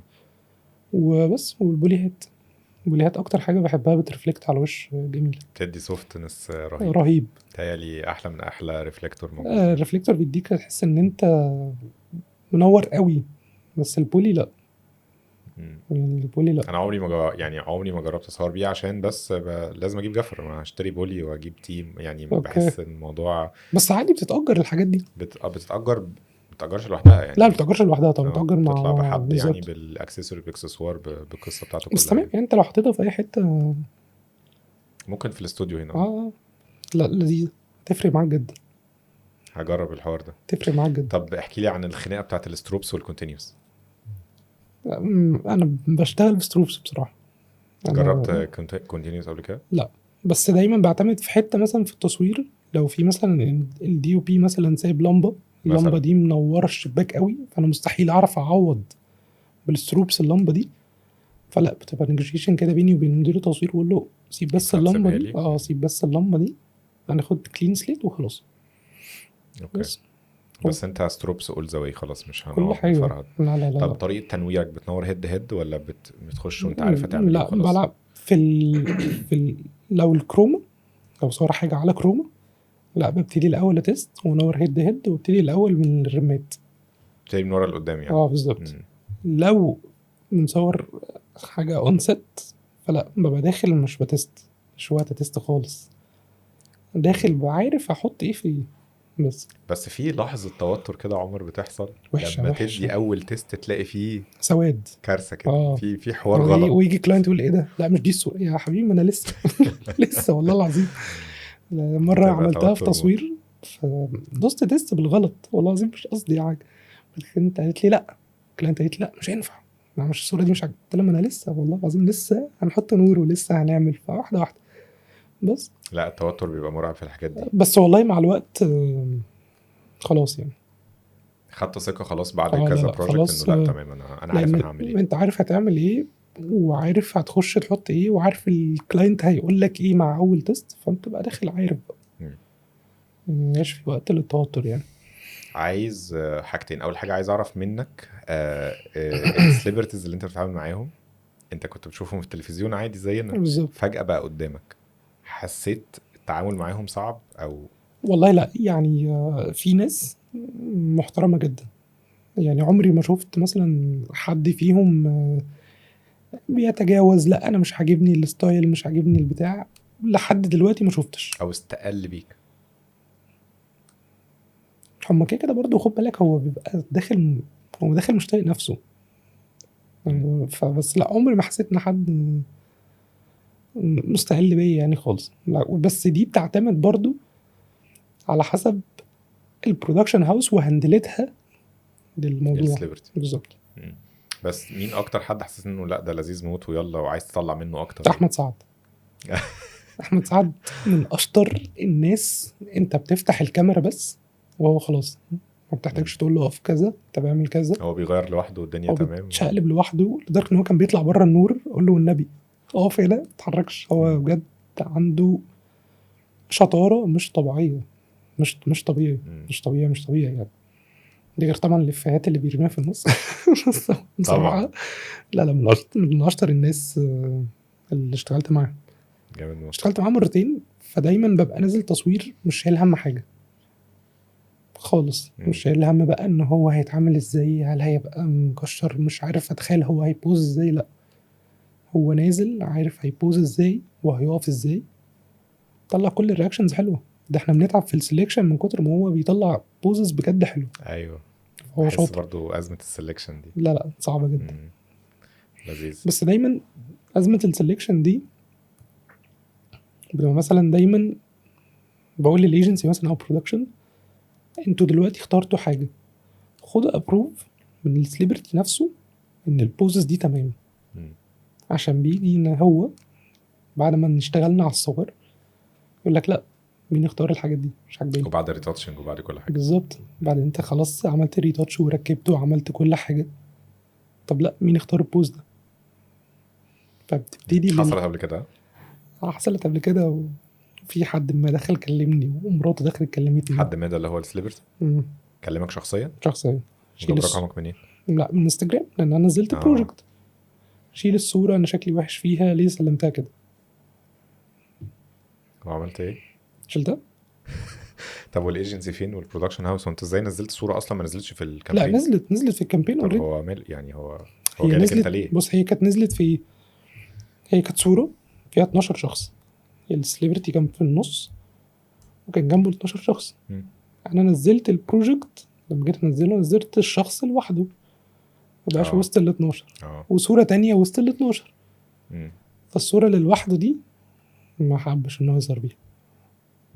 وشلت الصوره لوحده ولا شلت البوست كله؟ لا شلت الصوره اللي لوحده. البوست كله سيبته عادي.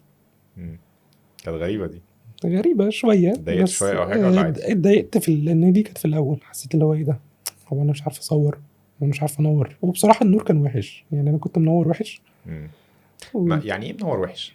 منور وحش لان انت كنت اتزنقت، لان انت بيجي لك مثلا انت نازل دلوقتي تصور اون سيت حلو ماشي، اصل انت عندك كيو وعندك ريم والدنيا لذيذه، مفيش يعني مشاكل. ايه مفيش مشاكل. لا بالعكس يعني. انت جيت دلوقتي صورت اون سيت والدنيا لذيذه وتمام ومفيش مشاكل. فجاه الكلاينت وبرودكشن انت لازم تسطب كروما دلوقتي. يا جماعه ازاي تسطب كروما دلوقتي؟ فيلا حط، يلا انجز، الممثل هيمشي، الراجل بتاع فاهم. فانت في 3 دقايق تعمل سيت اب كروما، تلاقي ده اصلا يعني ده في الاول برضو تلاقي ان في حاجات ما كانتش منوره، بس انت بتاخد الصوره عشان تلحق تاخد الصوره. بتدوس على الزرار يعني من الاخر. بالظبط. بس دي كانت في الاول بصراحه، ودي كانت غلطه يعني، ما كانتش لذيذه. فبس يعني ان سليبرتي يكلمك يقول لك شيل الصوره دي بتبقى شويه. ما انا عايز اقول لك ان بعديها بفتره ما لما الواحد ابتدى يتطور شويه عملت معاه بروجكت تاني، قلت يا رب ما يكونش فاكرني، يا رب يا رب ما يكونش فاكرني. وساعتها كان مبسوط جدا من الصور. تحفه. بس هو ما يعرفش ان انا الشخص اللي هو بعت له اللي انا بوصله الصوره. مش عارف ان هو ما يعرفش. ممكن يكون عارف مش عايز يقول لي، بس يعني بس هو لا كانش واخد باله يعني. لذيذ. عايز اسالك على حاجه وقول لي حابب تتكلم فيها ولا لا. حابب اتكلم عن التسعير، رينج اسعار اللي انت بتعمله. رينج الاسعار مش لازم تقول لي اسعاري انا شخصيا كام، بس قول لي احنا ممكن مصور ياخد كذا، ده اللي بيكون لسه مبتدئ شويه. الميد بياخد كذا، الجامد موت في المجال بتاعنا او اكتر رقم واحد يعني في الوطن العربي ممكن يطلب الرقم ده عادي وياخده. بص الاسعار دي الناس هتبتدي تبص عليها اللي هو تقول ايه ده انت. هو نفس الافراح على فكره، احنا عندنا في الافراح واحد بياخد عادي 5000 جنيه عادي، وواحد بياخد 100,000 جنيه دلوقتي حالا في اللحظه اللي احنا فيها. وفي الاعلانات 100 عادي. فانا عايز اعرف. بص تعتمد على تاني اكسبيرينس بتاعتك. لو انت لسه زيرو خالص ما تبصش لفلوس، ما تبصش لفلوس، وتحسب وبص على اللي انت هتكتسبه من الكلاينت. بس مم. انا مقتنع بده جدا، يعني مقتنع لو في معدات هو الكلاينت معهوش فلوس يأجرها وهتفيدك انت في شغلك، لا أجرها واصرف عليها مم. واطلع خسران من الشغلانه، مش فارقه، بس طلع الشغلانه، مم. طلعها. في ريتاتشر عايز فلوس زياده، طلعها له، مش مهم، انت كده كده خسران يعني. مش فارقه، بس طلع الشغلانه. نيجي لحته الاسعار، يعني ممكن حد يبتدي مثلا بدايه يستارت من، لو لسه زيرو، ستارت من 15 ل 20 في الايه في اليوم. الاوتبوت ايه؟ ده لسه من غير ريتاتش، ده لو نازل يوم تصوير بس. انتوا احنا في الادفرتايزنج بنقسم احنا يعني. بنقسم عادي يعني، انت ممكن تقول انا بالظبط. تصويري كذا، انا يومي بكذا، وبعد كده بالظبط. نتفاهم في البوست. والريتاتش الفريم بقى لو هو ريتاتش بس، لو مم. هو كومبوستنج بس، لو احنا هنبني مم. لوكيشن بتاع، بتختلف. فانت 15 ل 20 ده لو حد عنده بورتفوليو بسيط من شويه لا حاجات مش بسيطه. بسيط، كويس. يعني اقل من بسيط. اقل من البسيط. اه اوكي. يعني فاهم، بسيط شويه ممكن تعلى مم. 10، وطبعا انت كل سنه بتغلي سعرك. وده انت بتتكلم في الفود وفي الكوميرشال وفي ده كده، ده في ولا ده احنا كده ادفرتايزنج بس، ادفرتايزنج؟ احنا ادفرتايزنج ادفرتايزنج ده بس. اللي هو اعلان اعلان. اعلان فيديو وانت نازل تاخد صور. اعلان 16 18 ساعه، مم، مش هنتكلم في العادات. وبتقعد 16 18 ساعه حتى لو انت هتصور 10 دقائق. في الاول كنت بتقعده، بس دلوقتي مؤخرا لان انت بقى عندك كونكشنز بمساعد المخرج، وعندك كونكشن بالبرودكشن، بقيت فاهم مين، فانت بتبتدي تشوف الاوردر بتاع التصوير. زي مثلا انا هصور السيكونس ده، السيكونس ده بيبتدي الساعه 3، مم. هاجي لك الساعه 2، مم. مش هاجي لك 9 الصبح. اوكي. يعني هاجي 9 الصبح اعمل ايه؟ مم. هاجي فاهم مع البوفيه بقى افتح شاي، ملهاش مم. لازمه. فانت محتاجني قبل التصوير بساعه، لان انا عارف انا كده هخش اخد وقت قد ايه، فاهم قصدي؟ بس اوكي. بس في الأول لأ، كنا بنيجي من بدري عادي جدا، حضور 9، فاحنا حضور 9، حضور 9 دي لكل الكرو في التصوير. اوكي. بس طيب الميد بقى عندك شويه صور لذيذه، عملت كام بروجكت حلو، شكل الاكونت بتاعك لذيذ، مش خطير بس اوكي. لذيذ. ممكن تبتدي زق كام 35 مثلا، مم. في الرينج ده. اوكي. بس واكبر حد عادي ياخد أكبر حد في السوق ممكن ياخد 100,000 عادي 100 في صورتين 120. 3 عادي. 120 ده من غير ريتاتش. من غير ريتاتش. اوكي. مش عارف بقى انا بقول صح ولا لا، يعني معرفش الارقام دي هل هتفيد الناس ولا الناس يعني بص هتبص هقول لها لك. بشكل ما. لا هقول لك على حاجه، هقول لك المصورين بيبقوا مش فاهمين يعني. عايز اقول لك مثلا في مصورين كتير في الافراح او في اي مجال تاني عامه، يعني مصورين كتير في ايفنتس، وفي اكتر حاجه افراح وايفنتس دول اكتر حاجات بتشتغل، لانه مش مطلوب منه ان هو يبقى جامد قوي في حاجه، هو اوكي محتاج يبقى بس راجل. فاهم؟ بالظبط. عارف محتاج سندال. يبقى راجل ان هو يستحمل الشغل ويجي في ميعاده، ده بالظبط. بس ومعاه معدات، بالظبط. ده بيزكس كده. والناس دي ممكن تاخد عادي ارقام بسيطه لو بتتعامل مع ايجنسي، او يطلب رقم معقول اللي هو رينج ال 10 15 اللي هو لوحده، الشخص اللي هيصور 4 5 ساعات في ايفنت او هينزل فرح طويل وهو مبتدئ. رينج ال 15 20 ده الحته اللي هي بتبدا منها يعني. بالظبط. بس في ناس بقى مش فاهمه اصلا ايه ادفرتايزنج، يعني هاخد كام 6000 جنيه مثلا، ما انا هروح ادوس هصور صورتين. مش بيبقى مدرك ان انت في لحظه ممكن تعمل حمام على نفسك من التوتر. بالظبط. انت فاهم ده قصدي؟ غير الريسك اللي بعد التصوير، او انت خلصت التصوير تمام مم. وقضيت الريسك اللذيذ، في بقى لسه الريتاتش. لا الريتاتش مش مظبوط، لا محتاج ريتاتشر اعلى بيعرف يشتغل على سكين تون كويس.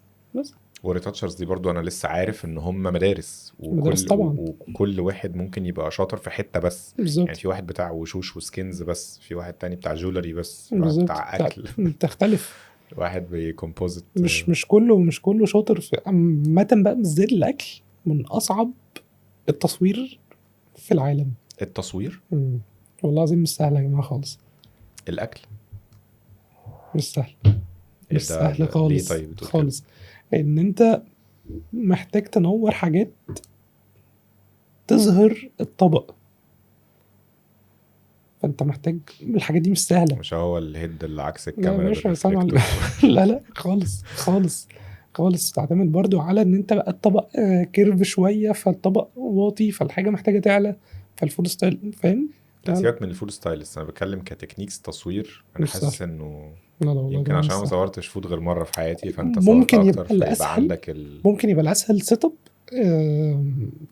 في طبق ومعرفش نابكن وفي شوكه وبتاع، ده ممكن يبقى تمام سهل.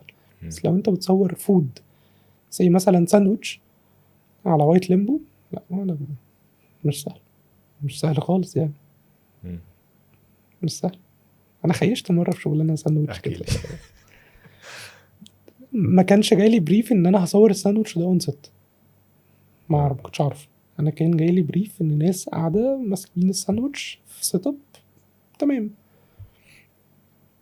قرروا ان هم يصوروا الساندوتش على وايت ليمبو. وايت ليمبو قصدك وايت باك جراوند؟ وايت باك جراوند، مم. سميها ليمبو، مش اتعودت اقول ليمبو. مم. ف بس فجيت مش مجهز، مش محضر، مش مش متخيل. انت برضو لما بتبقاش مجهز السيت اب في بالك بتنزل ما بتبقاش واثق من نفسك قوي بصراحه. فنزلت لا الصور مش مظبوطه، يعني خيشنا انا والفود ستايلست مع بعض. بس اتخانقتوا ولا خيشتوا؟ مش لا فاهم. خيشنا، طلعناش الساندوتش من نفس الكلاينت اللي عايزه.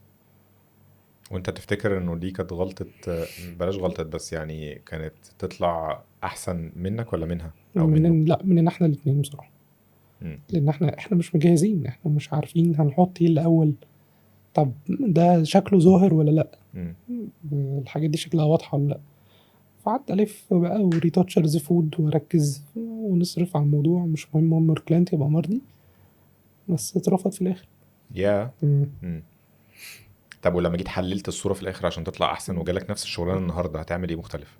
هبتدي اشوف الساندوتش بيتكون من كام لاير، وابتدي نشوف ايه اللايت لو ضرب على اللحمه دي مثلا هيبقى شكله عامل ازاي. هل الساندوتش محتاج يتنور حاجات توب ولا مش محتاج يتنور توب؟ هل الساندوتش محتاج يتصور كل لاير لوحدها وتتركب، ولا الساندوتش يبقى او جاهز؟ ده اوبشن؟ الناس كانت بتعمل كده، بتعمل كده جدا يعني، بس على المدرسه مجربتهاش بصراحه. اوكي. لا بس انا حاليا اللي هو انا عايز سندوتش برجر حالا واقعد بالظبط، اجرب في الاستوديو عندي بره انت لو يعني. جبت ساندوتش برجر وجيت صورته هنا مش هيطلع الصوره اللي بتشوفها خالص. خالص انا حد خالص. قال لي اصلا الصور دي مش متصوره. لا متصوره عادي. ايوه بس مش بتبقى لحمه. لا مش لحمه طبعا، هي تبقى لحمه عاديه نيه، نيه جدا. مم. انت بس بتلونها، مم. بتلونها وبتسخنها وتحط شكل الجريلز عليها وبتاع، ما تبقاش حقيقي. مم. بس قصه برضه. لا قصه، ما بقول بس لك حمستني الموضوع الفود التصوير ده. الفود مش سهل، مش سهل خالص.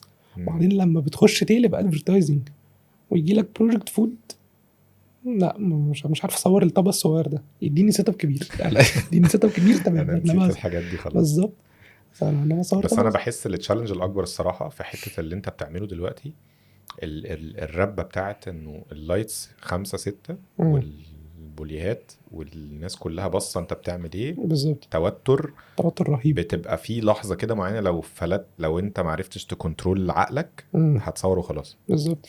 لا كان توتر رهيب. تعرف حصل لي برضه موقف مع سليبرتي، اعلان عملناه في رمضان اللي فات. هو السليبرتي نفسه بيصور فيديو. ما تقولي يا عم الاسماء. ما بلاش والله، ما بلاش. هو حد هيقعد يسمعنا من السليبرتيز؟ ممكن احنا عامه بنكلم يعني. مصورين يا لا عم، لا عادي، وناس بتحبنا. ممكن برودكشن هاوس تخش ابص وبتاع، بلاش. فالمهم السليبرتي قرر ان هو عايز يتصور على كروما قبل ما يبتدي الفيديو، واحنا كان الكول بتاعتنا بعد الفيديو بساعه. نعمل ايه؟ لازم انا كده كنت متحرك بدري، بس انا لو جيت بدري انا مليش لازمه. انا لازم الرجاله توصل، ما انا لو جيت هفضل واقف معاكم وكلنا متوترين، فلازم الرجاله توصل. فقمت مكلم الرجاله قلت لهم اتحركوا بدري سنه. قال لي بص الطريق زحمه والدنيا مفشوخه، لو جينا في ميعادنا يبقى زي الفل. بالظبط. فقلت له يعني حاول. المهم ان انا وصلت بدري بس ما دخلتش، مش هدخل. بس دي خناقه. مش خناقه، ما بستل مش بايدك، ما انت هتخش هيوتروك، فانا هدخل اعمل ايه؟ انا لازم الناس توصل الاول، ابتدي نخش معاهم، تبقى الناس بتسطب واحنا بنهندل الموضوع. اخش مش هعمل حاجه، ملهاش لازمه. فالمهم الشباب وصلت وبنحط الكروما وسطبنا خلاص، ناقص اخر هيد، لسه ما حطاش الكاميرا على ترايبود ولا اي حاجه، لسه ما حطينا اخر هيد. وبص ورا لقيت سليبرتي واقف ورايا، انا جاهز اتصور.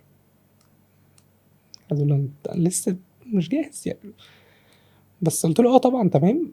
ما هي دي الميزه بقى، ان انت تحاول ما توتروش، ما تقولوش مش جاهز، قول له اه طبعا تمام حضرتك واقف تصور.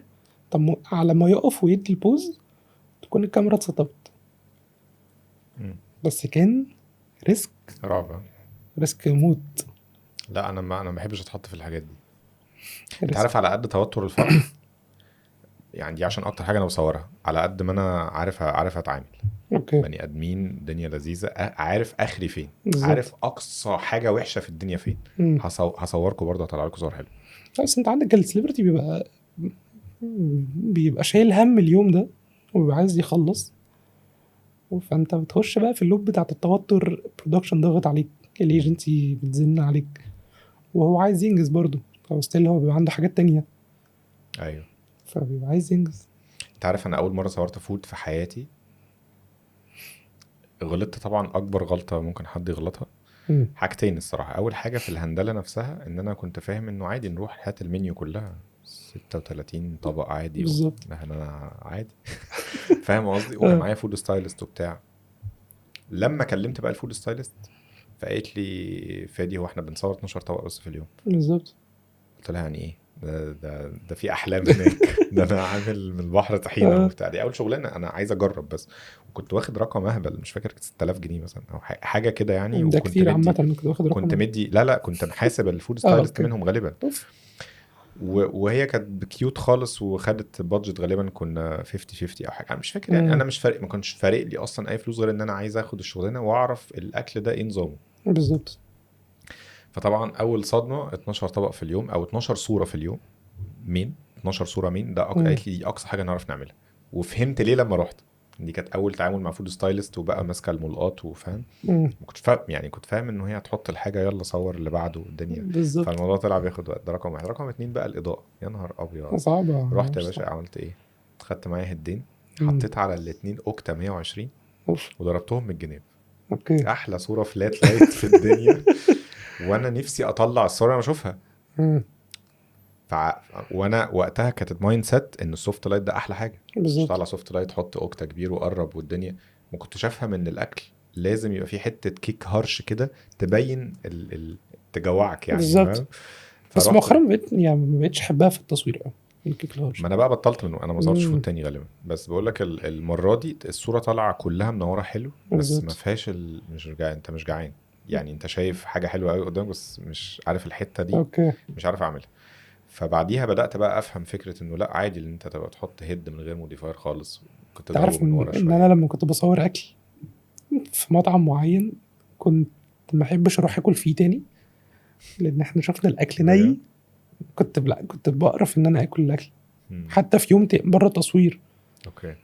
كنت بعرف اكل من الاكل اللي احنا مصورينه في المنيو اصلا. لان انت تبقى شايف المنيو، عارف انت عملت ايه في الطبق، وعارف العيش ده اصلا مش طري، والعيش ده ناشف، واللحمه دي مش جوسي، واللحمه دي ريحتها زفت وانت بتصورها. فبتبقى رايح مش عايز اكل في المطعم ده اصلا. وفي فعلا حاجات كانت بايظه مثلا او اكلها وحش قوي مش للدرجه دي. مش بايظه، بس انت لحمه نيه مم. وبتحط عليها لون وبتحط عليها بتسخنها، فانت متوقع الريحه، فاهم؟ فلا، الموضوع صعب. ده صعب جدا. وانت لو جالك دلوقتي فود بتاخده عادي يعني؟ انت جالك بروجكت فود بص في حاجات تعتمد على حسب البروجكت يعني. بس مؤخرا ما بقتش، بعدين ما بقتش اخد حاجات فود قوي، لان انت الكلاينت بتاعك ما بقاش فود خلاص. يعني انا الكلاينت بتاعي بقى كلهم ايجنسي برودكشن هاوس، فكله في الاعلانات.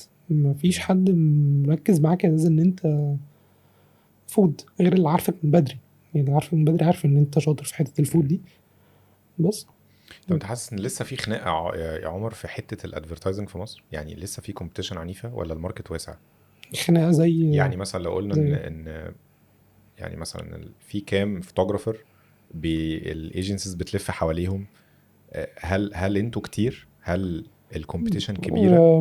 مؤخرا يعني احنا بقينا مثلا كام، حوالي 5 في السوق او 5-6 في السوق. انت شايف ان ده رقم بالنسبه للماركت بتاع الادفرتايزنج بس كويس ما هي 5، ولا لو زادوا هيبقى احسن اعتقد وتعلوا كلكم 5، بالماركت؟ يعني 5 تمام. لان احنا هي بتبقى مدرسة ايه، بيبتدي حد يجي جديد ببادجت اقل، يخش يكبر يكبر يكبر، سعره بيعلى، فدي برودكشن تشوف غيره فتجيب الاصغر، فهكذا.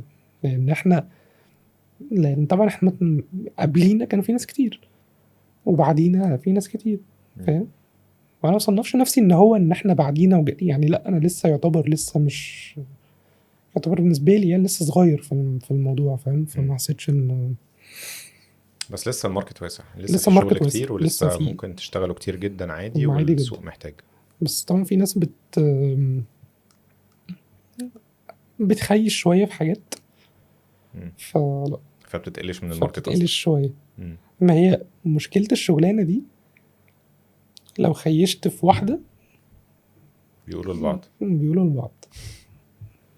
بس سواء والتخيشه دي بتبقى نور وحش، ولا بتبقى ممكن نور، ممكن تبقى تعامل. نزلت اتخانقت في الشغلانه، نزلت عملت قصه في الشغلانه، فبتبتدي تتحط، مش تتحط اللي هو ما بتطلبش تاني، بتبتدي اللي هو تحط عليك كده خط معين كده. بيبتدي الايجنسي ما بقتش مرتاحه معاك قوي، لان انت الفكره ان كلها ان انت الناس دي دفع لك فلوس عشان تعمل حاجه بستايل معين بشكل معين. ما ينفعش يعني تنزل تخيش فيها، او ان انت تقول له تتخانق، لا انا هعمل ده اللي في بالي، ده اللي بتاع. لان مهما كان ده كلاينت، وهو اللي دافع علينا فلوس كلها ودافع فلوس الناس دي كلها، فطبيعي. ايوه. انت جيت دلوقتي انت كفادي دافع فلوس حاجه، لا انا عايز دي بشكل معين، صح، بتاعتي، فاهم. وانت كلاينت عمره ما يجيلك دايركت، صح؟ لا، لازم ايجنسي في لازم النص، ايجنسي في النص، او برودكشن هاوس. بالظبط. حتى لو انا كلاينت اعرفه، اوكي. ما ينفعش اتكلم معاه الشغلانه غير ثرو برودكشن والايجنسي. والبرودكشن او الايجنسي بتحط مارجن على اللي انت بتقوله؟ يعني لو انت قلت هاخد 10 جنيه، هم بيقولوا للكلاينت مثلا احنا الفوتوغرافي، انا ما هي اعرفش كده طبعا كده، بتمشي ازاي، بس لا هم لا، هي بيبقى كده ليهم كده، مارجنز ولا هندله ولا لا سيرفيس لا، فيز هي ولا ايه؟ بتبقى البرودكشن بيبقى ليها مارك اب في العادي على الشغلانه كلها، بتبقى اراوند 14-16% حاجه كده، فبيبقى ليهم المارجن بتاعهم عادي. مش يعني هم كده كده عارفين انت في السوق بكام، فبيبقى المارجن على الشغلانه كلها. بس وانت وشطارتك بقى، عرفت تهندل ده بياخد 10، عرفت تهندله ب8، انت مكسب انت وشطارتك يعني، فاهم. انت وشطارتك كبروديوسر يعني، او برودكشن. طيب لو حد بيسمع دلوقتي البودكاست وعايز يخش، خلاص انا اقتنعت ان عمر مجدي ده عاجبني، والمجال ده لذيذ وعاجبني الاجواء دي، اعمل ايه على طول؟ يعني اديني ستابس كده. هو راجل لسه جايب كاميرا مبتدئه جدا وحابب الحته دي ونفسي يخش فيها، يذاكر ايه؟ يتمرن ازاي؟ الطريق بتاعه يبقى عامل ازاي عشان يوصل لحته خطيره؟ بص، يذاكر لايتنج، يذاكر كومبوزيشن، اهم حاجه. سيبك من السيتنجز بتاعت الكاميرا، سيبك من الحاجات دي، سهله تتعلمها قدام. اتعلم اكتر ار دايركشن. الار دايركشن بيفرق جدا في شكل الصوره. اشرح لنا شويه عن الموضوع ده. ار دايركشن بمعنى هتحط سيت اب ايه في الصوره، هتحط الشخص لابس ايه، ايه الستايل بتاع الفوتوغرافي المختلف اللي هتعمله. ابتدي اعمل الحاجات دي كلها از بيرسونال بروجكتس يتعلمها ازاي ويجيبها منين؟ يخش على بينترست يعني؟ هيخش على بينترست، يغذي العين. في ويب سايت اسمه فيجوال اكاديمي تقريبا، كان عامل اوفرز الفتره دي، مش فاكر اسمه ايه بقى. ده بتاع كارل تيلر. فيجوال اديوكيشن. فيجوال اديوكيشن، صح. هو فيجوال اديوكيشن عامل اوفرز لذيذه دلوقتي، تخش تتعلم عليه. اهم حاجه تتفرج، يعني هقول البيزكس اللي كل الناس بتقوله وهو ده الصح. يتفرج على صور كتير، ما بتحسش انك عينك اتغذت غير لما تمسك الكاميرا. يعني انت هتحس بده، يعني انت دايما تتفرج تقول ايه ده، طب انا بستفاد ايه؟ لا، ما تستفادش حاجه دلوقتي غير لما تفتح الكاميرا هتفهم ان انت استفدت ايه. هتفهم هتحط ده هنا تعمل ايه، هتفهم ايه الستايل اللي انت عايز تروح بيه، عايز تريتاتش ازاي، عايز تنور ازاي. بس اهم حاجه تتفرج على شغل كتير وتفهم قبل. يعني انت سي شفت صورة فادي، حاول اتخيل صورة فادي دي نورت ازاي، مم. هل اتحط كذا. واعتقد الاي اي دلوقتي هيفيد الحاجات دي. الاي اي دلوقتي لو انت 100%. اديت له صورة قلت له الصورة دي اتنورت ازاي، السلام عليكم، هيقول لك. بس مش محتاج. الدنيا فعلا بقت سهله موت الدنيا اكتر من زمان. لا بقت سهلة جدا. يعني الدنيا بقت سهلة جدا. بس هي الفكرة كلها ان انت تستقر على طريق معين عايز تعمله. ما تروحش تقول انا عايز اصور ادفرتايزنج عشان اشوف بقى الممثلين واشوف الحاجات دي. لا، انت لازم تبقى حابب اصلا المجال نفسه، وتستحمل التوتر وتستحمل الريسك وتستحمل الضغط وتستحمل ان انت قاعد 20 ساعة ما بتعملش حاجة وتصور بالظبط 15 دقايق. تستحمل ده بس. ماشي، اخر سؤالين بسالهم لكل الناس. مم. النجاح والفلوس. النجاح بتشوفه ازاي؟ تحب تعرفه ازاي؟ مفهومك عنه عامل ازاي؟ النجاح مش انت اللي بتقيمه لنفسك. ده اللي انا مقتنع بيه، ان انت مش انت اللي بتحط ان انت ناجح من البرسبكتيف بتاعك. الناس هي اللي بتشوف ان انت ناجح ولا لا. الناس اللي بتشوف ان انت اللي عملته ده واصل للناس. الناس شايفة ان انت بتتطور صح، الناس شايفة ان انت بتعمل حاجة شكلها مختلفة. عمر أوكي. من انت لو شفت نفسك ناجح هتخش في حتة غرور وتناكة تقعدك في البيت. فالنجاح الناس اللي تشوفك ناجحة وانك بتعمل حاجة صح بشكل بروفيشنال، مش عامل مشاكل مع حد. ده ده نجاح في الشغل. ده نجاح في الشغل بس عامة. انت لو بصيت على حد قلت لا الراجل ده ناجح انا بحبه، يبقى هو عامل ايه؟ ما اعرفش مؤخرا ما بقتش يعني. بيتشاف حد ناجح؟ لا بالعكس، لا ليه يا عم. لا مش كده والله. بس مؤخرا ما بقاش عندي اللي هو الحتة اللي هو بتاعت مم. انا نفسي ابقى زي ده. لا عادي، انا نفسي اعمل الشغل بشكل حلو، يتشاف حلو، يتسلم بهدوء، في سلام نفسي. ما عنديش حتة المنافسة وعايز اعلي على ده وعايز احط على ده، لا خالص. مم. احنا تمام، احنا جايين نعمل شغلنا في ابسط طريقة بشكل بسيط سيمبل، مش مستاهل سرعات مم. ما بتحبش انت الحوارات في الشغل؟ خالص. ما مع بحبهاش ان خالص. شغلانتك دي فيها كمية هي حوارات. فيها حوارات للصبح، بس لا ما بحبش. حاسس ان انا ممكن اكون عملت حوار لحد فبيشوف البودكاست يقول لي يا نصاب يا حرامي. بس لا والله العظيم ما بحبش اعمل حوارات في الشغل خالص. طب بتتعامل مع الفلوس ازاي يا عمر؟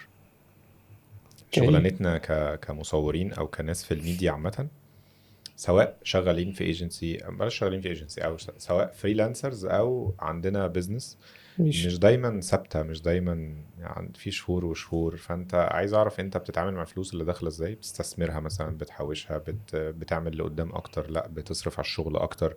بتتعامل مع الفلوس ازاي؟ وش شايفها هي اداة ولا غاية ولا ايه؟ يعني عايز اعرف فكرك في الحتة دي. ده سؤال صعب جدا. از ان انا لا، من ما اكتر وراناش حاجة يعني، لا فكر ورد عليا. من اكتر الناس اللي ما بتعرفش تحوش فلوس في حياتها تماما مم. خالص. كل اللي جاي بتصرف. على ايه؟ مؤخرا بتصرفوا على حاجات في الشغل. في الاول كانت كلها هوايات. هوايات زي ايه؟ هوايات. بحب العربيات الار سي جدا. لا بص، انا مدمن عربيات ار سي. ار سي دي اللي هي ايه؟ العربيات اللي هي ريموت كنترول؟ بالريموت بس كهرباء. يعني في كهرباء وفي بنزين. الموضوع كبير، اللي هي المسافات الكبيره، العربيات الكبيره بتبقى اسعارها غاليه. اقل عربيه مثلا بس طب مش توي. مش توي يعني؟ مش توي اللي هي لا بخمس هي ست آلاف. ما هي لو مش توي تبقى ايه يعني؟ بتبقى عامله 45 و50 الف جنيه حاجه. لا ايه اللي يعني، إيه فين المتعة فيها؟ هتشوفها يعني بتلعب بيها فين او بتسوقها؟ مش فاهم. بننزل. انا عندي صاحبي، احنا واصحابنا يعني بنحب العربيات دي، ننزل نسابق مع بعض فين؟ في الشارع. العربية ما حدش راكب فيها حاجة يعني؟ انت لا عربيه ار سي عاديه لعبه جدا. ب 45,000 جنيه دي وبتتسابقوا مع بعض؟ بنسابق مع بعض. في حاجات اقل الصراحه، انا معايا واحده اقل عامله 25، دي رخيصه مش غاليه بس. وتلف ودريفتات وورا لا وقدام بقول لك ايه، تحفه. والله العظيم تحفه. انا هوريك ممكن فيديو، تدعوني في مره لو ننزل تلعب والله اللعبه دي مع اصحابك العظيم تجيبني. تصدقني يا فيدي تاني يوم هتقول لي الراجل مين الراجل اللي بيبيع العربيات دي، تروح تاني يوم فاهم تشتري الحاجات دي جدا. انا اتحمست موت. انا ما والله اعرفش اي العظيم حاجه عن ده ليكو كوميونتي مثلا، او في لا، ناس في بتحب، في في ناس كتير لا مجانين في كده. جروب على الفيسبوك عامة بتاعت الحاجات الار سي كلها، سواء عربيات سواء طيارات سواء اي حاجة. وعندي اوكي. والله واحد صاحبي ممكن اقول عامل بيج، عامل مكان كده اه. اسمه ريست، اوكي. عامل تراك وفي عربيات صغيرة ونقعد نتسابق. اسمه ريست، الناس لو دخلت بصت هتلاقي ريست على الانستجرام. جامد موت. فلا، فبشوف بقى الفلوس مم. ازاي. لا يعني طبعا انت عارف كده كده شغلتنا فلوس بتقعد بالشهرين والتلاتة والحاجات دي. مم. فبتبقى في دايما بقى شهور بتكفر شهور. يعني مثلا انا ما اشتغلتش في شهر 5، مم. بس عندي بروجكت عملته في شهر اخر 3، فلوسه سلمتها في 5، مم. فبيبتدي ده بيكفر ده. بس لما انت في المجال بتبقى معروف، يعني بتبقى ما بتشيلش هم الحتة دي قوي، يعني بتبقى عارف ده هيكفر ايه وده مش هيكفر ايه، مم. الفلوس دي هتأخر امتى، فتمام فاهم. اوكي. فبتبتدي اصلا تقول للبرودكشن لا ما تطلعيش فلوسي بدري، خليها عشان مم. انا عارف ان في الفتره ده اللي جايه دي اوف سيزون، فخلي الفلوس تطلع متاخر مم. بس. اوكي. انت نورتني. يعني امورك. شكرا على الوقت، وان احنا انت جيت خلصنا في ده ايه ده ميعادك الموضوع. يعني انا ممكن اسالك سؤال بالعكس بقى، انت حابب مش تسالني على حاجه؟ تن تن تن تن تن تن تن. مفيش حاجه في بالي خالص. انا قلت لك يعني عامه سواء كمجال ليا، انت اكيد ممكن يبقى من بره برضه انت شايف اكونت في الاخر يعني عليه شويه صور ممكن وفادي حبشي. اسالك حاجه. اتعلمت ازاي تعلم الناس؟ عشان مم. دي انا كم ناس بتبعت لي نفسي تعمل ورك شوب، نفسي تعمل، عايز اقول لهم يا جماعه انا ما بعرفش اوصل المعلومه اوكي. تماما خالص.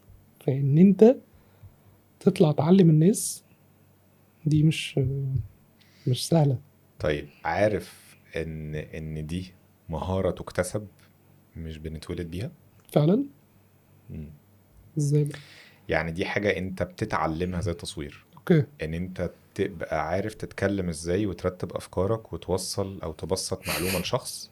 ماشي. دي سكيل اوكي. بس، فده رقم واحد. امم. فانت عشان في ناس بتبقى فاكره لا ده موهوب، هو مولود بيعرف يتكلم او مولود بيعرف يوصل معلومه، حلو. لكن دي مهاره تكتسب. طب انا اكتسبتها ازاي؟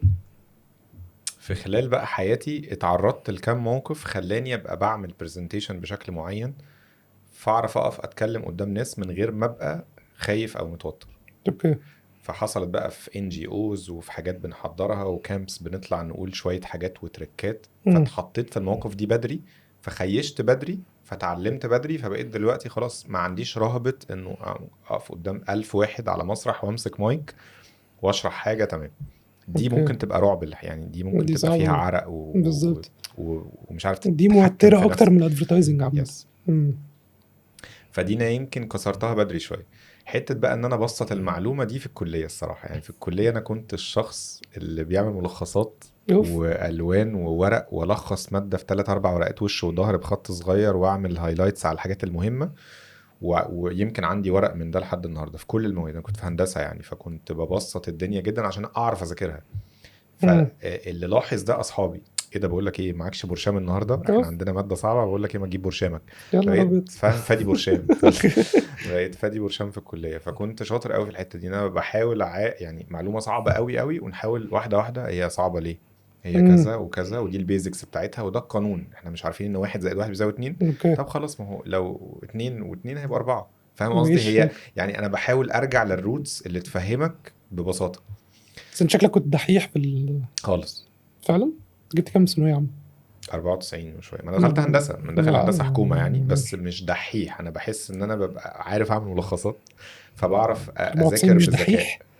ده اللي هو بيخش الامتحان يقول ما لا بس حلتش ما كان وتخش. في بقى وقتها 99 و98 دول اللي بجد ما كانوش اوكي. بيقوموا من على الكتاب. يعني انا ما كنتش الشخص اللي بيقومش على الكتاب، كنت الشخص اللي بعرف اقعد على الكتاب فذاكر اقصى استفاده تنجحني في شكل معين. عارف انا كنت الشخص الحوارات اللي دي؟ بقوم بقى، ما كنتش بقوم. انا لا كنتش اكتر. ما بقعد اصلا. كنتش بقعد اصلا، انا بكره المذاكره عامه.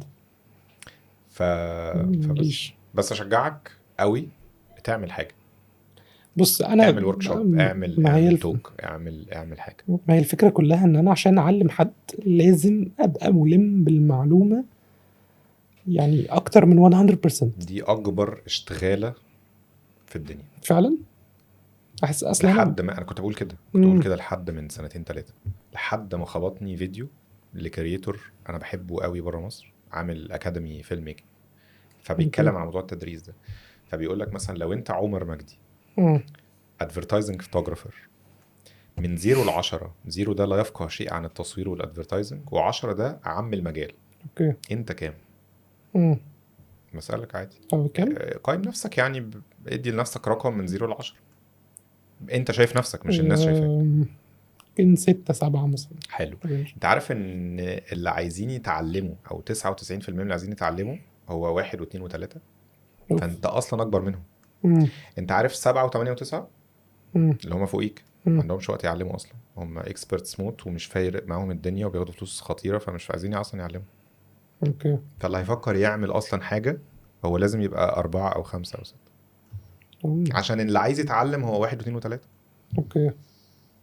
بس انا ما عنديش خلق في التعليم، دي قصه تاني. ما بص، هي في الاخر احنا كده بنعمل الحاجات اللي احنا بنحبها. انا بقول لك انا بشوف بليجر كده وانبساط وفاليو خطيره بتفيد في الناس. ان انا ابقى قاعد قدامي ناس بعد ما خلصت اللي انا بعمله، ايا كان بقى فيديو، ريل، كورس اونلاين، ورك شوب اوفلاين، ايا كان، بيقول لي لا ايه ده، لا انا تصويري فرق، لا شكرا على المعلومات، انا ما كنتش عارف الكلام ده خالص. اوكي. رعب بقى، انبساط موت يعني، ببسط قوي، بحس كده انه انا فرقت في حد. وصدقني بيفرق اكتر لما تحس ان الشخص ده جاب فلوس. وحصلت كذا مره حد بيقول لك هنا جالي بروجكت وعملت فيه اللي انت قلته ده، وبجد الكلاينت مبسوط جدا. انا بنام وبشخر من كتر الانبساط، مرتاح خلاص، انا تمام، انا مبسوط. فهي حته الاديوكيشن، ومش لازم على فكره تبقى الراجل اللي بيعمل كورسات طول السنه. انت لو بس كل شهر عملت توك 2 ساعتين حكيت فيها عن اللي حصل في الشهر ده في شويه بروجكتس، وطلعت صور وهنا استخدمت ايه وهنا عملت ايه، ما تتكلمش عن تعليم، اتكلم عن خبره. وده اللي الناس عايزه تدفع فيه فلوس النهارده في 2025. انا عمال اذاكر الفتره دي بقى لي شويه في الموضوع الاديوكيشن ده. الناس دلوقتي بتحب تدفع في خبره عمر مجدي، مش في المعلومات اللي عند عمر مجدي. ما المعلومات اللي عند عمر مجدي هي عند فادي حبشي، عند فلان الفلاني، وعند كارل تيلر، وعند فاهم. بس الناس عايزه تدفع في خبره عمر مجدي في خلال 2-3 اللي فاتوا. صورت زيزو ازاي يا معلم؟ ايه الاحمر ده؟ حطيت جل يعني ولا انت صورته عادي وفي البوست خليته السكين تون يبقى احمر؟ والفكره نفسها بتاعتك ولا بتاعتك؟ الناس عايزه تسمع ده، صح؟ انت فاهم قصدي؟ الناس عايزه تعرف الاجواء.